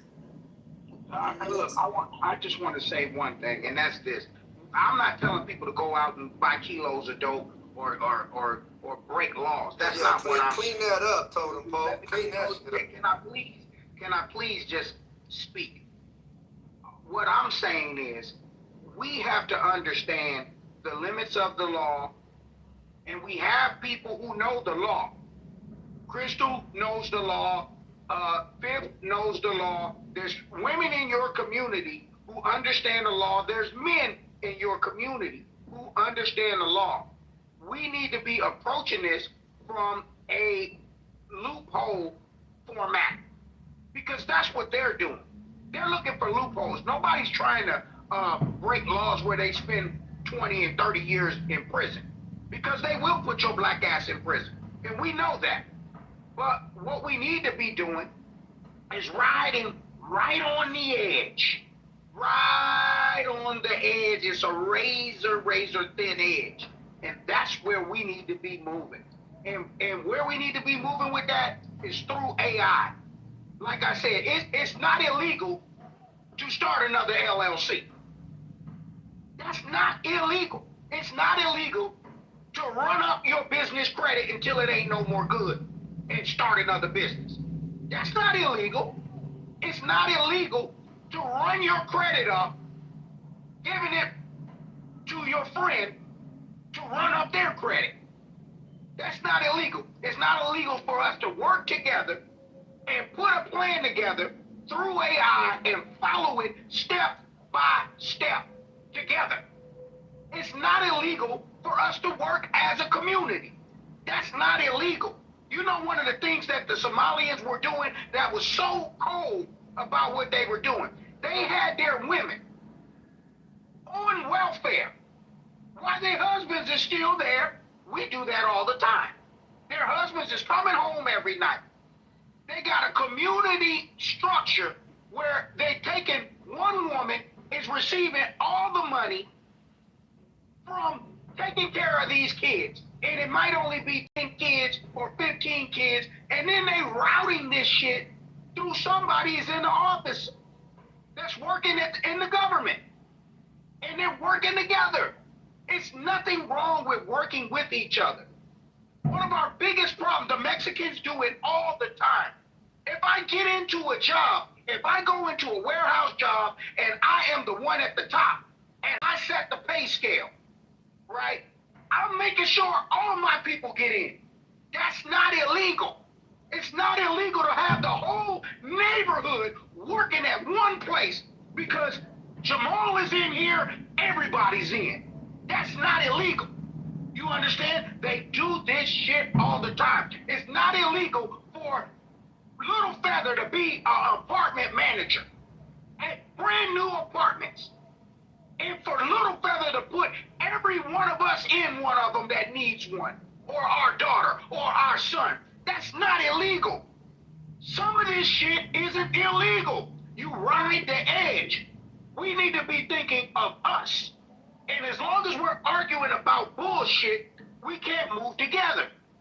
It's not illegal to do some of the shit that they're doing. Like I said, run it up.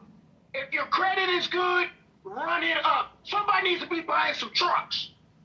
You mean to tell me you walking around here with an 800 credit score and you ain't found one nigga with a CDL license to put him in a truck that can make $40,000 a month?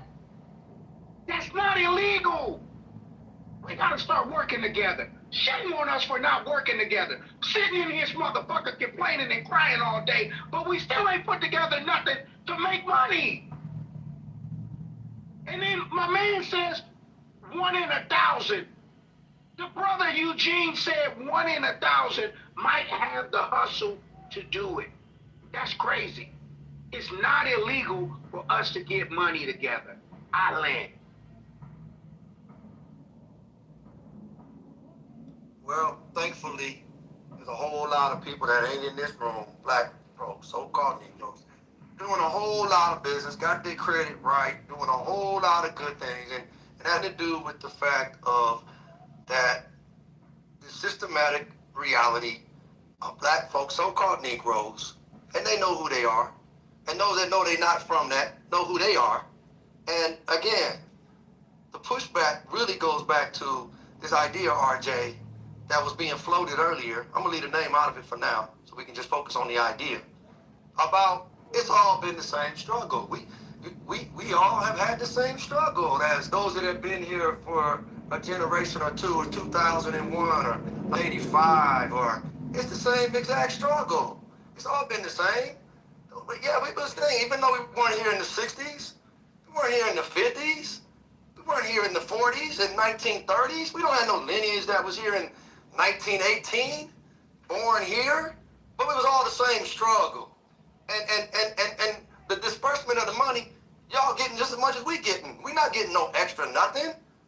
You know, y'all just start up businesses like that we do. And it's It's the same treatment. This is where the pushback came from, and there will always be a pushback. Today, tomorrow, whoever gets thrown off the stage or not, you're going to bump into it. And there will be a time when these so-called Negroes will go to Congress, and they will have their own, beyond a shadow of a doubt. It's already in place. The foundation is already solid. History won't change. Who gets what the understanding is. And again, who is the salt of the earth? If America's great, it's for these so-called Negroes is why it is great. Let me give you some words they might not have taught you wherever you were in your years before you got here. What makes America great, if America ever has been great, if there's any greatness that comes from America, that empowers America, that makes America different than every other country on this planet Earth. Over this 250-year process, that birthday is coming up July 4th. Those that have been here, what makes this country unique and different and great and special is the so-called Negroes that have been in this fight, and I'll give some credit for sure to the natives that have been here. And those are two separate groups. And so the reality is, those so-called Negroes have yet to get some land, some territory, like my native family has gotten. So the biggest issue on this planet, believe it or not, is the lack of justice in North America for these so-called Negroes. The straight out hypocrisy to act like in the name of Jesus or anything else in the Judeo-Christian society and all this talk about justice and have the gall to go to other countries and try to regulate them. When in this country, as my minister said so beautifully, who was that white man he talked to? Y'all seen it. How do you to talk about there's a more wicked country on the planet and asking a sarcastic question than Nigeria, I believe it was. Is there a more corrupt country? And my minister had the courage that one day all black folks, all the planet will come to realize and say, straight out like he said it, like a man with his shoulders back, nice and calmly, yeah, I'm living in one. Talking about the United States of America. And see, there's only a handful of people that will lead the charge on that, even as we move forward. And everybody else will benefit off of that. Because they're the only ones that can look up and tell the world it's like a virgin people. Name taking. Don't try to come over here talking about your culture was taken the same way. You lying. Don't say you lost your name. You lying. Don't say that you lost your language and it was taken from you. You lying. It's not the same, man. So quit trying to force that in with all your emotion and trying to make the shit be the same. It's not the same. So don't try to all of a sudden make it the same when you don't have that story like RJ was talking about. You don't know nothing about going to see your parents and all that stuff that RJ was talking about in this prison industrial complex and the money and the 13th Amendment. That's not your story. So don't act like it is. No different than nobody's going to your country trying to act like they've been through that shit. Your story in your country is what it is. But quit lying and quit trying to steal from God the facts and trying to shut it down and drive it down everybody's throat because you got a lot of emotion, a lot of young emotion. And you didn't live through that shit. 2001 is not the same as 1901. And it's shown in 1801 and 1981 and 1980 is definitely not the same as 1880. Right. And don't even try that shit in 1890. So don't do that and try to get loud and try to silence those individuals that are waking up the facts to you. When it's time to talk about your story, everybody come over there in your room and sit quiet and listen. Damn it, you should really check yourself. Getting loud and proud about some shit because you in your feelings. And you know your people wasn't here going through this shit.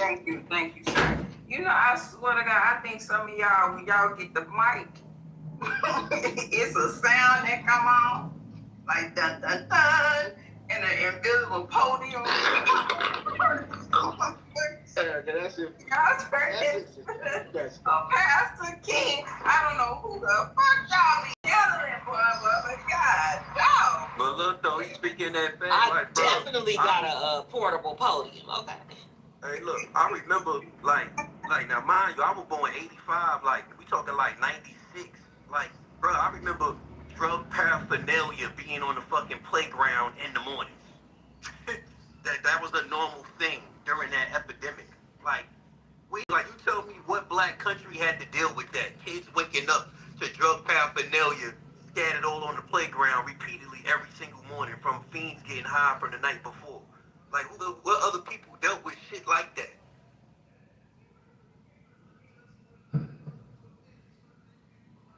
What is going on, bro? Yeah, if you can't relate, then like that ain't this ain't for you. This is for metro areas in America that had to deal with the crack epidemic and the children that was raised through it. That's what this is. This is Black history. The fuck is you talking about? Ain't this Black History Month? Can I get in off of? We can't get in the Black History Month? Goddamn, is it still February? And put me in the queue too. Constantly Yes, it's Black American history. Had to go through what we had to go through. It's mental illness. You went through what you had to go through, but most of that is due to the American government putting drugs and guns into the community. Exactly. Like, No. I mean, what country had government put drugs in the community? Can she finish talking, my nigga? Like it's the constant comparison, right? Like what the CIA and FBI have done, that's not to say they haven't done it in other countries. It's just there's a larger black community in this westernized society. There's drugs being passed all over Latin America, right? We see it with these people are literally dying at the hands of cartel members right now. So I mean, I'm not saying that like this idea that, you know, the only people who went through drug epidemics are in one area, that's not necessarily true, right? And then when you're talking about trauma, like, yeah, okay, you went through crack, but also I don't like comparing one person's trauma. Yeah, I've been through worse than you. It's one thing to acknowledge the things that have gone on in America, but to be mad that other people in other countries didn't have to go through that type of suffering when they had their own. No fucking shoes, no schools, no universities, no access to education, the violence against women, no, like, you know what I mean, dying at the hands of their own government, literally being killed and having to leave their country because they're being killed by their own army. Like, there's different types of oppression, and just because the crack era happened, just because slavery happened, these things can be acknowledged. But what I am addressing is the constant comparison. Well, immigrants didn't go through this, and immigrants and at the end of the day, even if you pull immigrants out of America, there's still going to be an agenda influenced by the elite and the European and the Jew against Black Americans. So I like you describing your pain and the things that have happened. There's no issue. The weirdness, and I feel like the psychological trauma is the constant comparison to other blacks. Well, we went through this and you didn't have to go through that, and this is because there's a lot of things that I can say that other black countries have gone through that Black Americans haven't had the luxury, they haven't had to go through that, right? Electricity problems. But Mel, so it's just a weird constant. You created this conversation. You created the comparison conversation. Let me finish. It's the weird constant comparison, and then when I get in the chat, right, and then I'm trying to address what's being compared to with immigrants, that's what I'm addressing, then the conversation goes back to, well, that's not what we're talking about. It's not an immigrant conversation. We're talking about slavery to prison. Okay, so then talk about back and forth with the chat and bringing that shit to the I mean, still, again, no self-control, right? Hey, so, sis, can I get in after her? Thank you. Sure. Yeah, that's where the confusion. Let me get in after Steph. Because the issue is one thing to address the issues that are going on, right? But then like the constant bringing up, well, in comparison to immigrants, when immigrants, to be honest with you, are not the cause of the slavery to prison pipeline. They're not the cause of the crack epidemic. They're not the cause. Like, I don't understand the constant bringing up. Are you slow? Are you articulately slow? Comparison. Apparently so. Definitely not. Between the two of us, who's slower? It's not me. Just let her land. Now, it's just confusing because I get what you're talking about, right? But then if you listen to how he's talking, it's, well, we went through this and they didn't go through this. It's his specific type of rhetoric that I'm like, you're kind of doing it to yourself. You're bringing about more comparison in just the way that you speak, when you can acknowledge your own trauma and work on your own trauma and acknowledge your oppressor without dragging other cultures into it that don't really have anything to do with slavery. Okay. All right. Steph, you got it. I appreciate you, Fred. Peace and blessings to the room. You know, it's interesting in having these types of conversations, and I'll try to be very brief. Um, you know, when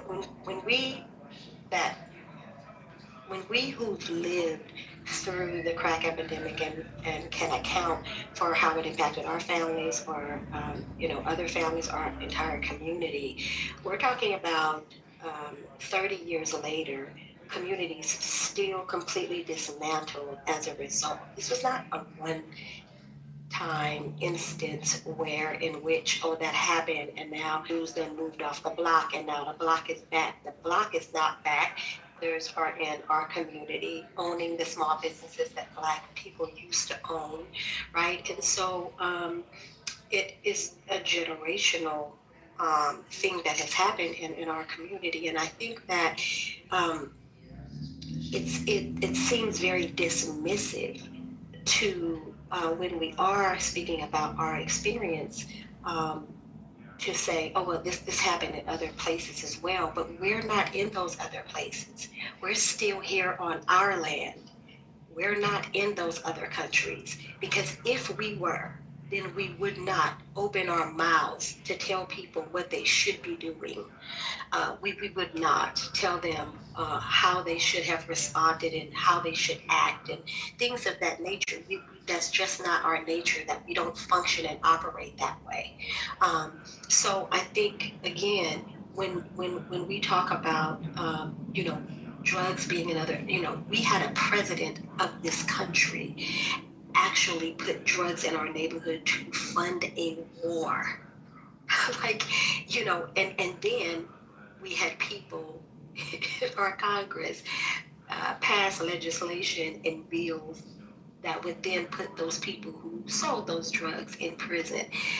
Listen, the systemic oppression and things that have happened in this country to us, we don't need to compare.